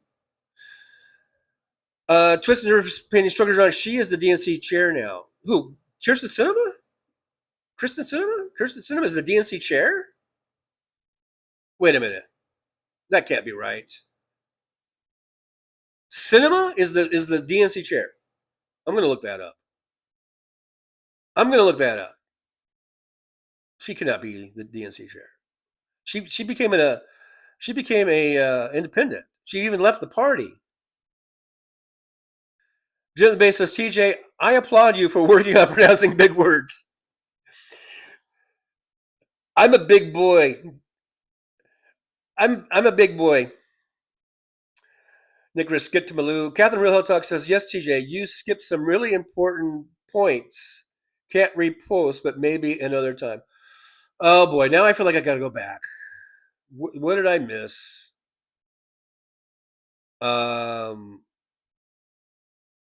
What did I miss?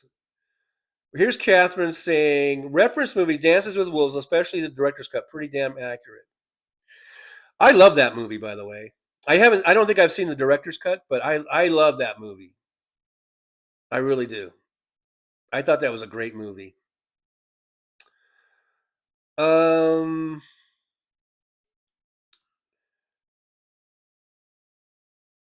Dog says TJ is going to skip the pot talk.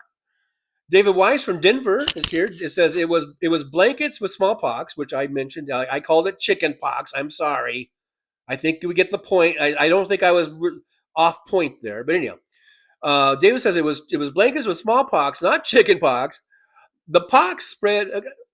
Okay, I understand. We want to be accurate. I understand that, but still, it's not like I was being way off point. Anyhow, David says the pox spread by contact. Blanket use was rare and possibly accidental, but it was discussed in letters of the British military.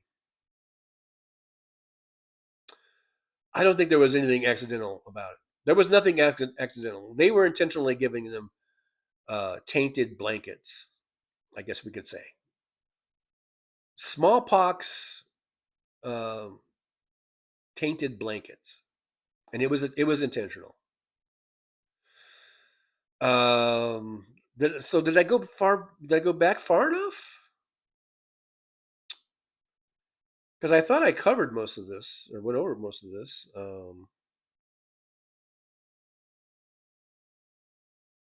I thought I went over all of these. Maybe I didn't go back far enough.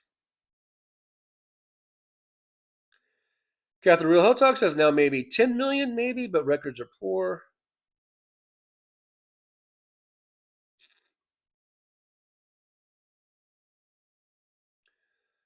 Catherine Real Hell Talk says, TJ, you were not bashing DNC. I am saying we should because their selective games don't work for US. I'm not sure what their selective games are.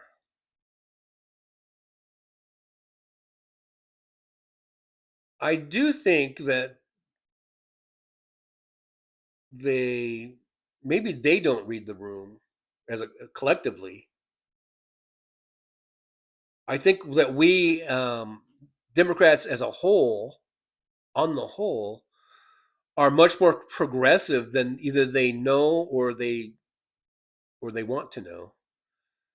We are much more progressive than I think Democratic leadership wants to admit for some reason.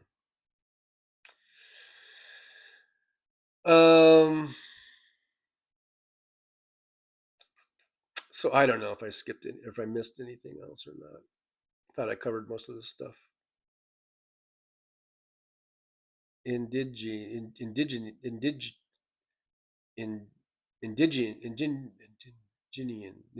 like indigenous Indians, Indians.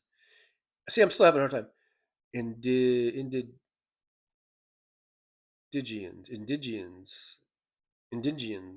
something like that.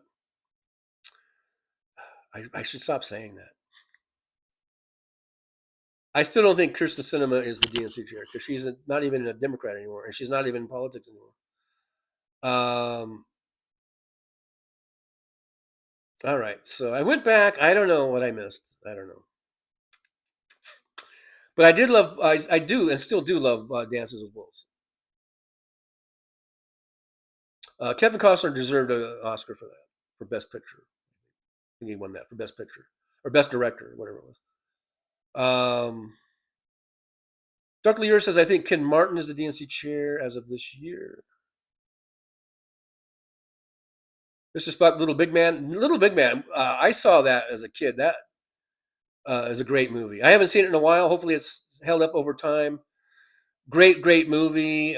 Great depiction, I think, of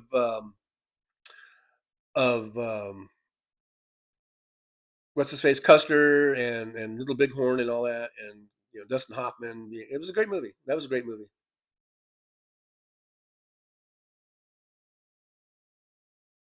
James Jaramillo says very late, but made it.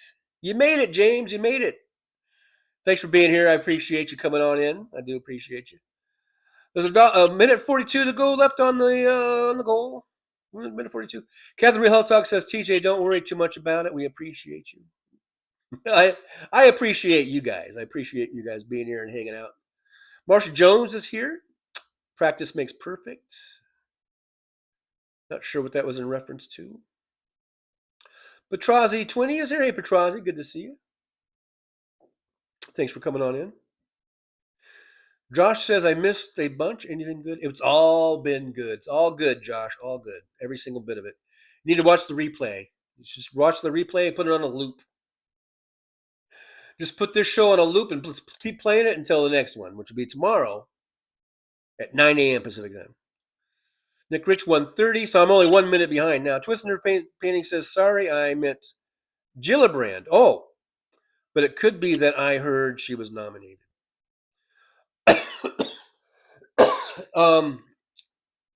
Yeah, Gillibrand is the blonde that got Al Franken kicked out of the Senate, right? So there's your Democratic leadership for you. We really are so eager to prove to everyone that we're not like the Republicans in that we don't put up with any shit from our own people and we will boot them, get rid of them. We're so quick to do that we got rid of one that really shouldn't have been gotten rid of, in my opinion. And that's Al Franken.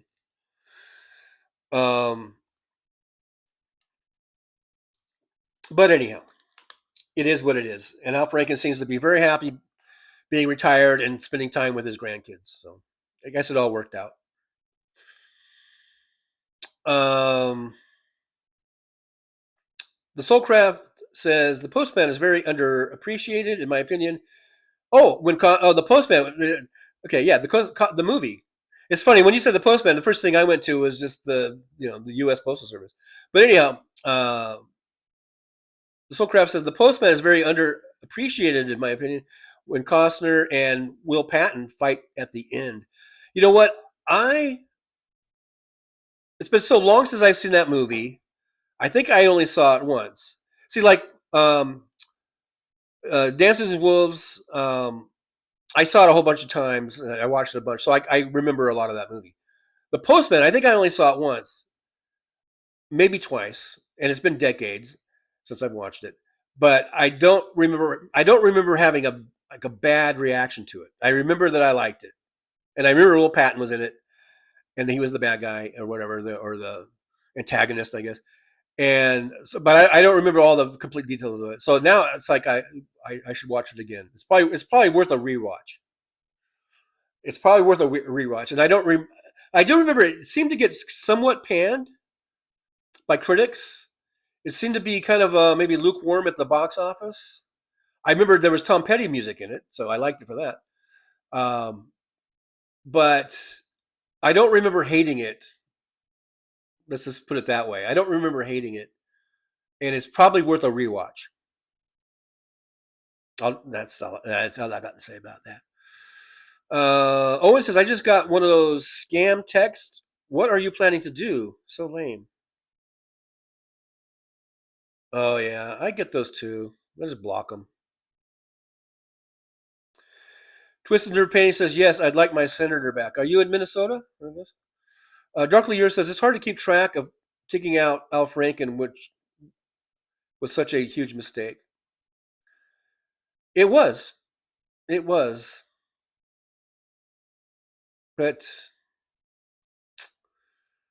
what are you going to do? Mr. Spock says, Waterworld was a good movie, a good cost movie. You know what? And it says, laughing my ass off. You know what? I remember liking that movie too, and I know it got panned. I think it did pretty well. I think it might have done pretty well box office wise, or at least I think it made its money back or whatever. Maybe, I don't know, but it did seem to get panned by the critics. I don't know what that they had. Did they even have the what do you call it? The popcorn score or whatever. But I don't remember hating the movie. It was, to me, it was very Mad Max like in a way, kind of like Mad Max on water in a way, I guess. I didn't have really issues with it. I'm not sure what the issues were, why it was getting panned, and why it didn't do as well as maybe it should have, and why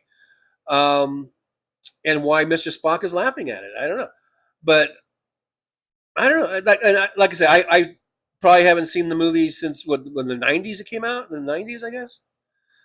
I don't think I've seen that movie since around that time, mid '90s, I think. But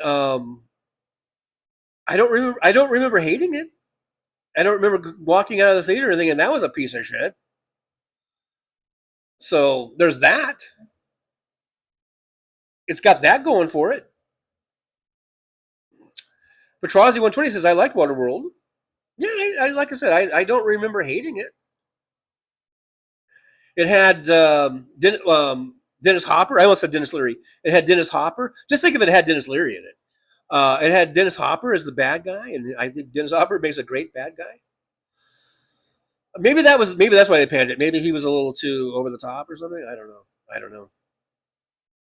But don't you think it was kind of like a little bit Mad Max-ish, little Mad Maxy Max on the water, Mad Max on the water type of a deal? Of course, they had to be in the water because the entire world was in the water. But anyhow,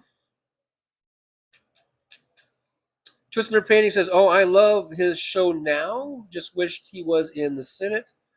Oh, about Al Franken. He was a friend of Wellstone's, and we needed someone like Paul Wellstone. Yeah, I remember Paul Wellstone died. Didn't he die in a plane crash or something? Oh, it says Waterworld was sweet when it came out. I was like 13, so that's probably why I liked it. Joey loved Waterworld, so we got some Waterworld fans in here. We got some Waterworld fans. Like I said, I don't remember hating it, and I actually think I liked it, but it's been so long that it's hard to. And I think I only saw it maybe twice, once at the theater and maybe once in HBO or something, or I don't know. Catherine Real Hot Talk says, "At Darkly Yours, damn right. That picture was fucking stupid. Not a big deal.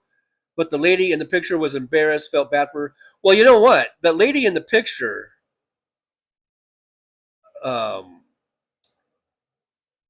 if you do a little bit of looking at that, of her and who she was, she went on to be a radio show.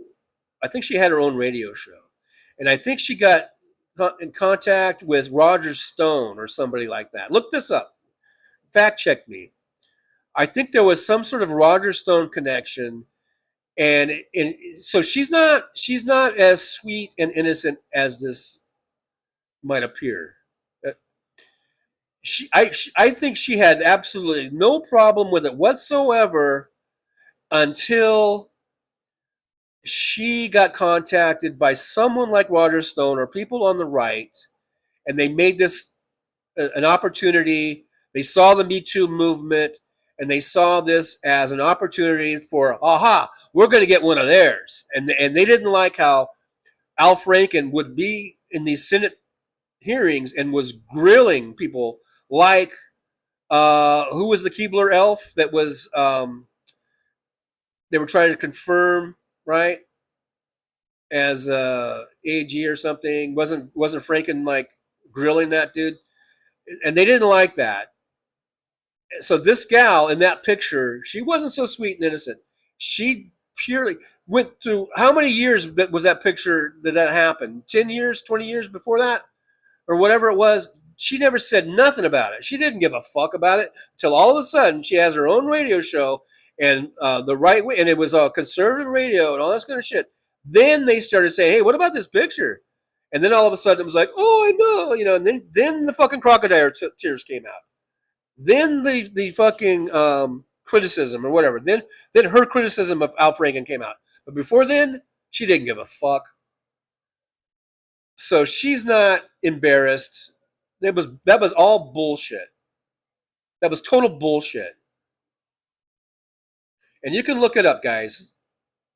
Fact check me on it. I might be a little bit off on the exact details, but it was something like that. I'm pretty sure Roger Stone had something to do with that, getting that picture out and getting her to go on the air and talk about it like she was really embarrassed and how hurtful it was. It was all bullshit. Bullshit, bullshit, bullshit. Catherine Real Hot Talk says, TJ, watch Dances Wolves director's cut and deleted scenes. Excellent. I will someday do that. I will have to do that someday. I might have to buy an actual DVD in order to get the director's cut, probably. For Charlie 120, Dennis Hopper was awesome in Blue Velvet. He was, man. Talk about a real creepy character. A really messed up character, right? Messed up in the head character. Marsha Jones says, it was the most expensive movie ever made at that time. I remember that was probably like the boondoggle, right? Like I forget how much they spent, $100 million or whatever it was. Back then was a lot of money. Maybe it was more. I don't know. But yeah, it was the most expensive movie, and then it didn't make the money back. Eventually it did. Maybe in rentals and all that stuff down the road, but it didn't make the money. And so of course all the critics are going to say, "See, this movie was a flop. They spent all this money, and it's a flop." And they just like vultures will scoop down and scoop down just because it didn't. Like, for me, I'm a moviegoer or whatever. I really don't give a fuck how much money someone spends on the movie. I mean, I like good production value. I want to be able to see, what I'm seeing. I want it to have good production values, but there are some directors and producers and stuff that can make movies that have great production value and didn't cost as much as it looks. Like it looks more than what they spent on it. You know what I mean? And then there are other people that can spend a ton of money and it looks like shit. So I think Waterworld looked fine. So, but me personally, I don't give a fuck how much anyone spends to make a movie. I don't give a fuck. That's not my business. All I want is when I go to see a movie, I shell out my $5 to see the movie or whatever, then it's a good movie. And that I want good production value, but I also want a good story, and I want good acting, and I want the whole thing. And I don't give a fuck if you spent $40 to make it or $400 million. I really don't give a fuck. It's not my business. But the critics will be all like, "Oh, they spent all this money, and look, it's not going to, I don't give a fuck." And I'm not saying anything against you, Marsha Jones. That's not I agree with your statement. What I'm railing against is these like the movie critics. Like, was it a good movie or not? I don't care how much they spent to make the movie. That doesn't tell me whether it's a good movie or not. And so I don't think a movie should be panned. And I'm talking about the movie critics, not you guys. These movie critics. I don't think a movie should be panned just because it cost $100 million to make it and it only made $30 million at box office in the opening week or something. So what? Maybe it only made that much because all you were talking about was the budget instead of the actual fucking story. Anyhow. But I'm not. That's not directed at anything you guys said. I'm talking to Siskel and Ebert, who are both dead now. They might be in here, but you know what I mean. I'm talking to the fucking critics who I think can be fucking assholes that bring things into it that shouldn't be in it. If you're going to review a movie, review the fucking movie. I don't give a fuck about the budget. Big Hook is here. The Big Canuck. Thank you very much for being here. Always nice to see Big Hook drop in and hang out for a little bit. Dark Leader says, yeah, Waterworld was very Mad Max with boats. Yeah. Twister says, yes, plane crash. Yeah, Wellstone died in the plane crash. Jolie says, I've seen it probably 10 times. I think we're talking about Waterworld. I think we're still on Waterworld. 10 times for Jolie. And like I said, I remember seeing the movie, and I remember I liked it. So, you know. Twisted Nerve Painting says, I knew him, and you knew Paul Wellstone. TNP says, I knew him and had the pleasure of having his help creating a law that still stands in Minnesota. Well, very nicely done there, TNP. That's very nice, kind of a legacy to have, right? Jeff Sessions, yes, Petrazi, yeah. Wasn't that Al Franken was just grilling Jeff Sessions, or am I getting it mixed up? Or was that Kamala Harris, or was it both? Because I remember Kamala Harris could grill people, and Al Franken was another one, and they don't like them. They don't like them very much. And by they, I mean Republicans or whatever. Catherine Real Talk says, conservative political operative Alderstone, absolutely right, TJ. Catherine Real Talk says, that picture was stupid. Al wasn't even touching her. It was a joke. Yeah, it was a whole, they were on a fucking USO tour, and they were comedians. There was a group of comedians, and they did goofy show. I don't know if she's a comedian, but she was with them, and she played along. She did little skits with them, and it was a very kind of almost, sophomoric, I guess you'd call it, kind of atmosphere. And this is way before Al Franken was even in the Senate. And he was a comedian. He was from Saturday Night Live, and he did comedic movies, and they were doing, so they did goofy comedic shit. And he did this thing, and he thought it was funny. And maybe it was, I'll let you guys decide that. But it was just a funny, goofy thing, and I can see how people get caught up in those moments where you're a bunch of goofballs, and you're always trying to one up the other guy on a goofy thing. And he thought this would be a funny joke, and I'll show it to her, and she's gonna laugh. I'll show the picture or whatever. And that's all he meant. He didn't mean it to be, anything creepy or gross or intrusive or anything like that.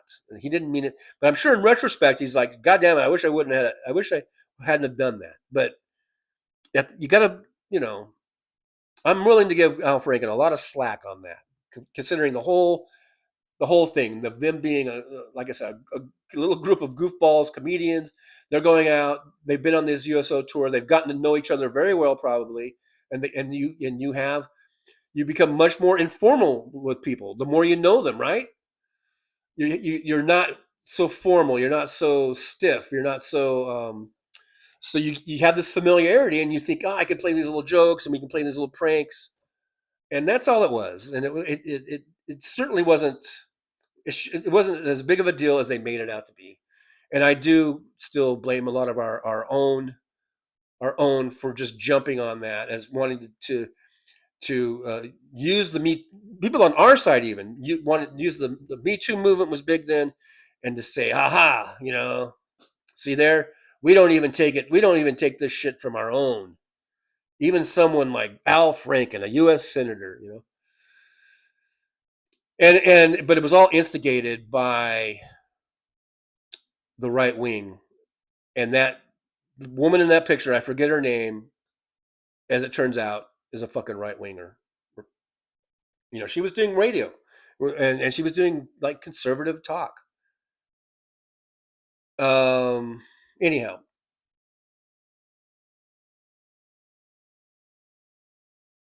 Big Hook says speed was where Hopper got on my radar. I think for me it was Easy Rider, and probably Apocalypse Now after that. Even though there was a lot of years in between, and he did a lot of movies between that. But I mean, the ones that really come to mind to me are Easy Rider and Apocalypse Now. I'm sure there's probably some in between those movies that come to mind. I mean, that were known or everything. James Jaramillo says Costner was good in 3,000 Miles to Graceland along with Kurt Russell. I love that movie too. James Jaramillo, that's a great movie. And it's been a long time since I've seen it, so I always get a little hesitant to say, "Oh, that was a great movie," but I haven't seen it in 20 years, and then I might watch it and go, "You know what? Maybe it's not a great movie." But my initial reaction is that I remember that I really liked the movie. That I probably did see that 2 or 3 times, actually, but not 10 times like Jolie watches Waterworld. But I probably saw 3,000 Miles of Graceland, probably at least twice, maybe 3 times. And so if I watch a movie 2 or 3 times, that means I probably like it. If I don't like the movie, I'm not going to watch it more than once. Maybe once and a half, because that extra half I'll be like, oh yeah, I don't like this movie. Now I remember why I don't like that movie. But if I've watched it 2 full times and maybe 3 times, then that means probably means I like it. So yeah, that was a good movie. That was a good one. Catherine Real Talk says, I wish I could post links here. What do you want to post? Dark Leor says Leanne Tweedle. Oh, is that the name? Was that her name? I guess she had a radio show and a modeling career, did an article for the New Yorker during the Me Too movement. Many suspicions of political motivations in her account. Yeah, she was definitely politically motivated by the right wing to come out all of a sudden after, all these years. And I'm not saying that just because there's years, because there's plenty of years that have gone by with all the Epstein file stuff, So I'm not. So I guess but it's kind of again suspicious how she didn't ever seem to have a problem with it until all of a sudden she could use it to her advantage to get on with this Me Too thing, Petrazi 120, I don't listen to critics. Dick Rich says, do you always pay for your entertainment? Sometimes it's free. That's true. I agree that's true. James Jaramillo says, exactly, Sir TJ. Who the blankety blank blank makes them decide for the public if it's a good movie or not? And really, the only reason I used to watch like the critic movies is because like back before the internet and stuff, is that was kind of the only ways you could actually see like trailers and clips, unless you're in the theater and you see clips or you see trailers. But it was just for me. I liked watching Siskel and Ebert, and I think for the most part they were pretty good reviewers, I guess. But I like shows like Siskel and Ebert, and even the fucking what was that guy, Michael Medved, who became a total right winger. I think he started off doing movie reviews, and so back in the day, I used to like to watch those just so I could see what movies were coming out or get an idea of what the movies were all about. A lot of this predates the internet, or where there was good. Like now, you can go on the internet and you can see all kinds of trailers and clips and stuff. But back in the day, I basically just would watch like those review type shows just for that, just so I could see what movies are coming out and if they looked interesting. Based on the clips, I would base it on the clip I saw, not so much as what the reviewers were saying.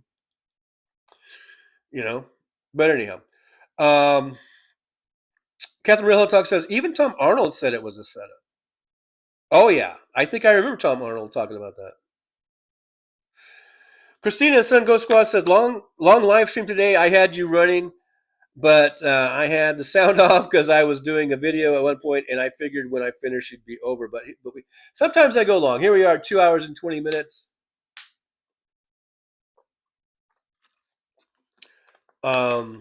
Yeah, we go long. Sometimes Trucker John goes long. I just have to keep an eye on it because I can't go too long because my phone will die. But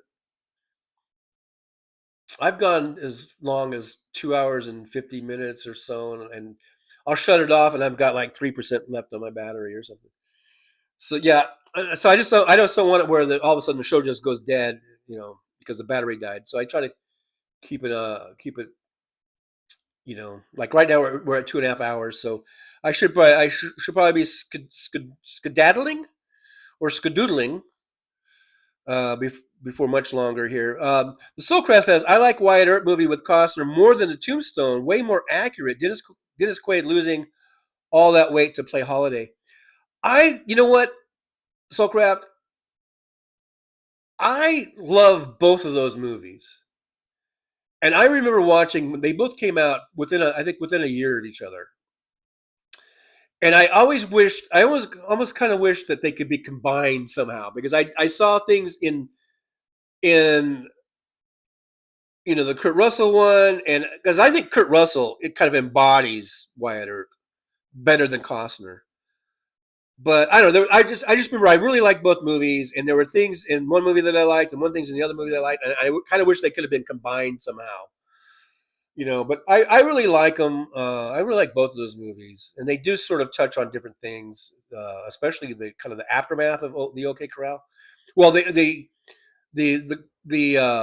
Costner one actually kind of delves a lot into the younger Wyatt Earp and the motivations of what made him tick, and why he was the way he was. Anyhow, yeah, but I like both of them. I like both of those movies. I think they're really good, both of them.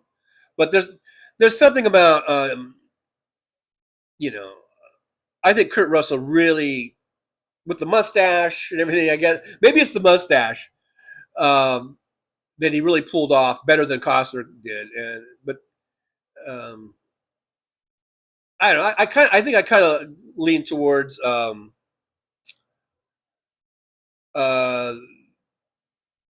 the Kurt Russell one better.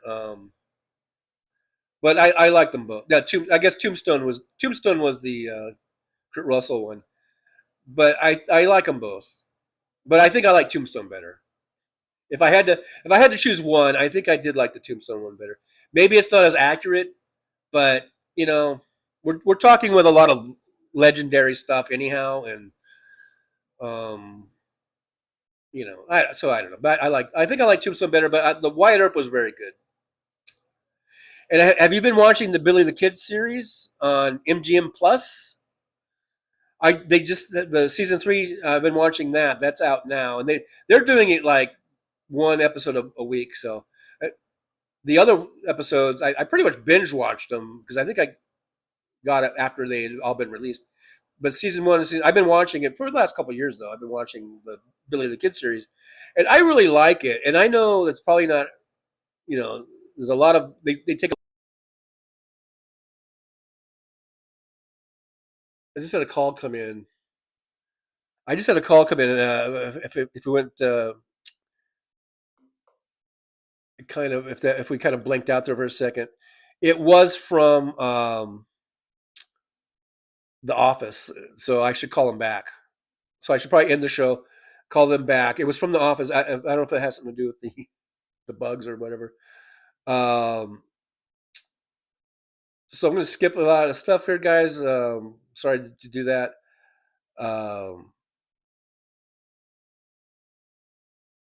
Soulcraft says, weird that 3,000 Miles has both Wyatt Earps.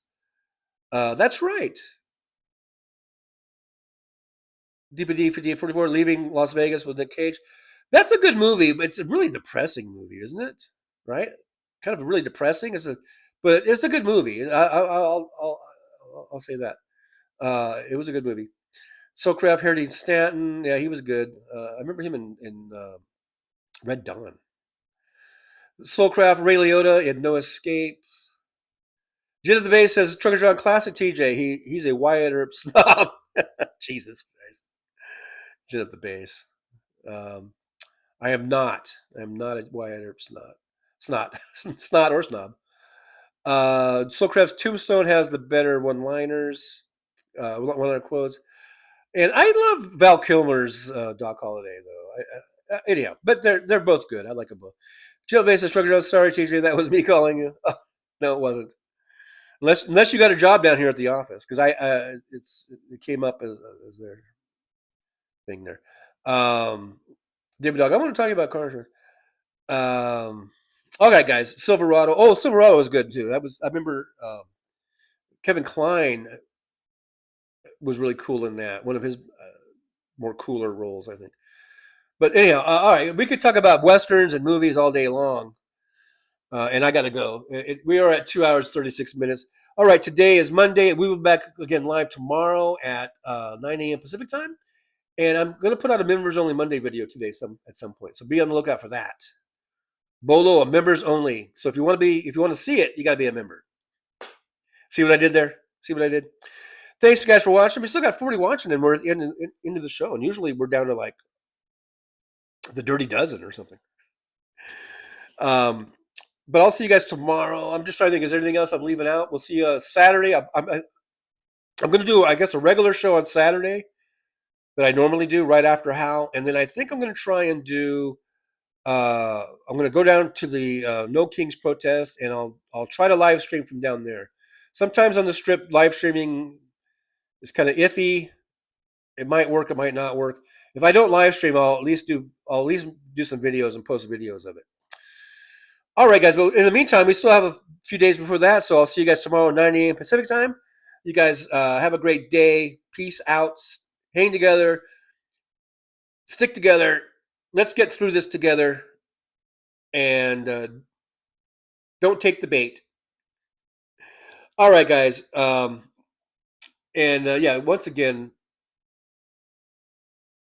make sure you subscribe. Please subscribe and find someone else to subscribe. Yeah, I'll be there. I'm going to be there at the No Kings protest there, and I'm going to be I'll be getting into the faces of some people. Don't you worry about that. I know Trucker John, he's kind of a pussy, but Tough Cookie, that's another matter altogether. In fact, I just thought of a great idea for people. They should get Tough Cookie costumes.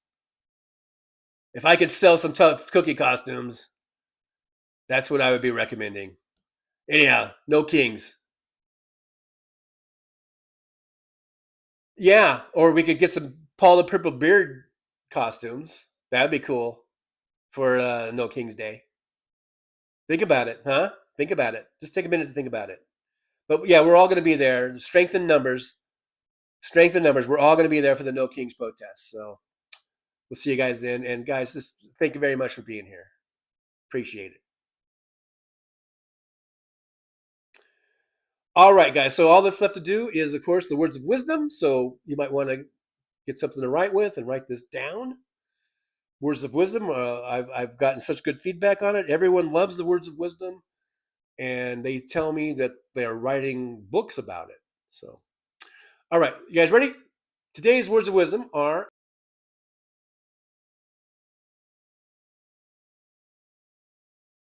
Well, it's time to say goodbye. The show has come to an end. But don't be sad, no, don't you cry. We're all gonna come back and meet again. We'll have some fun times, hopefully nothing too bad. We might talk about war crimes. Might talk about Baghdad. I doubt we'll talk about door chimes. But if we did, I'd be only too glad. So hasta la vista, baby. The show is over, but could I ask you maybe to take a shower? No, that's not what I meant, but I couldn't think of anything to rhyme with over. Now my whole rhyming scheme is all screwed up. Oh shit, I should have stuck to truck driving, who I tried to kid. At least when I was out there driving, I could handle a skid. But doing this live stream, baby, has been a real kid. So I hope to see y'all again right here on the Trucker John Livestream. We're gonna do it again and again, right here in the Trucker John Livestream. Yeah, the Trucker John Livestream. We're gonna come back and do it all again. No, this ain't no dream. This is where we win, right here on the Trucker John Livestream. No, this it's time to say goodbye. The show is coming in. But don't be sad, no, don't you cry. We're all gonna come back and meet again. Rolling down the highway in my rusty old rig. I'm a retired trucker, but my spirit's still big. Living in Vegas, where the lights never sleep. Broadcasting my thoughts for the world to keep. From politics to pop culture, I've got it all. Sharing my views, no matter how big or small. Talking about food, the movies and bugs.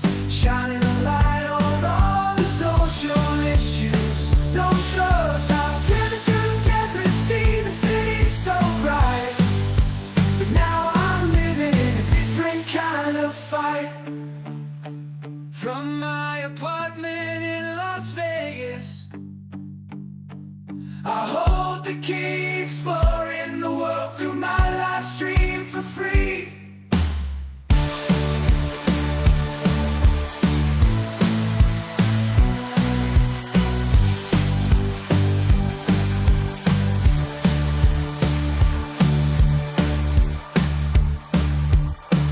My apartment in Las Vegas, I hold the key, exploring the world through my live stream for free.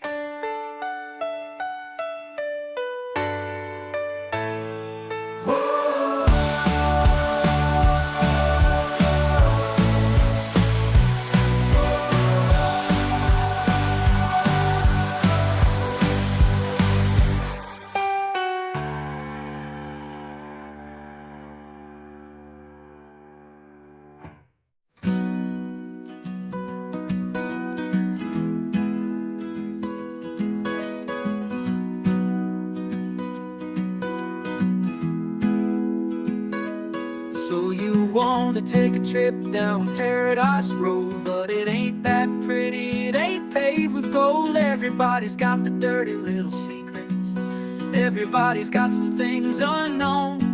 But if you ain't real careful, baby, it'll cut you down to the bone.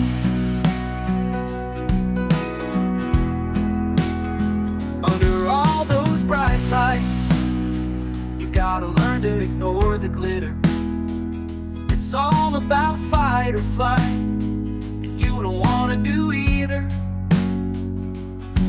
So go on down to Paradise Road, it'll make you wish that you were young.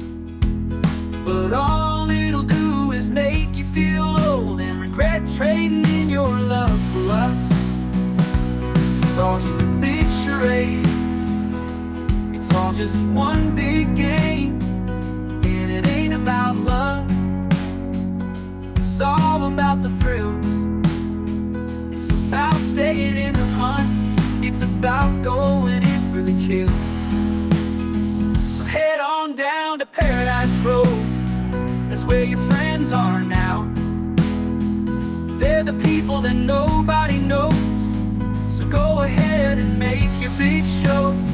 So live it up on Paradise Road, just don't let anyone know. It'll be your dirty little secret, it'll be your guilty little pleasure. Living a secret that the whole world sees, hiding in plain sight among the scum and the thieves. It's so damn hard to ever be pleased.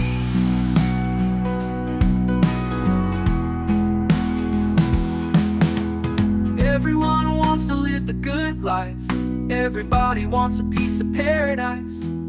But where would you run? Where would you hide? What would you do to buy a little more time? Grandiose dreams of happily ever after are really just another day's end. And when the sun goes down, you just lay there wondering, can you really do it all again? You're praying for one last shot, you're hoping for one last big win.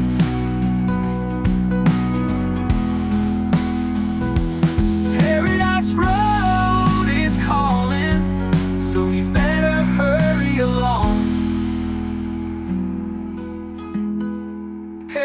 This road is calling, so you better hurry along.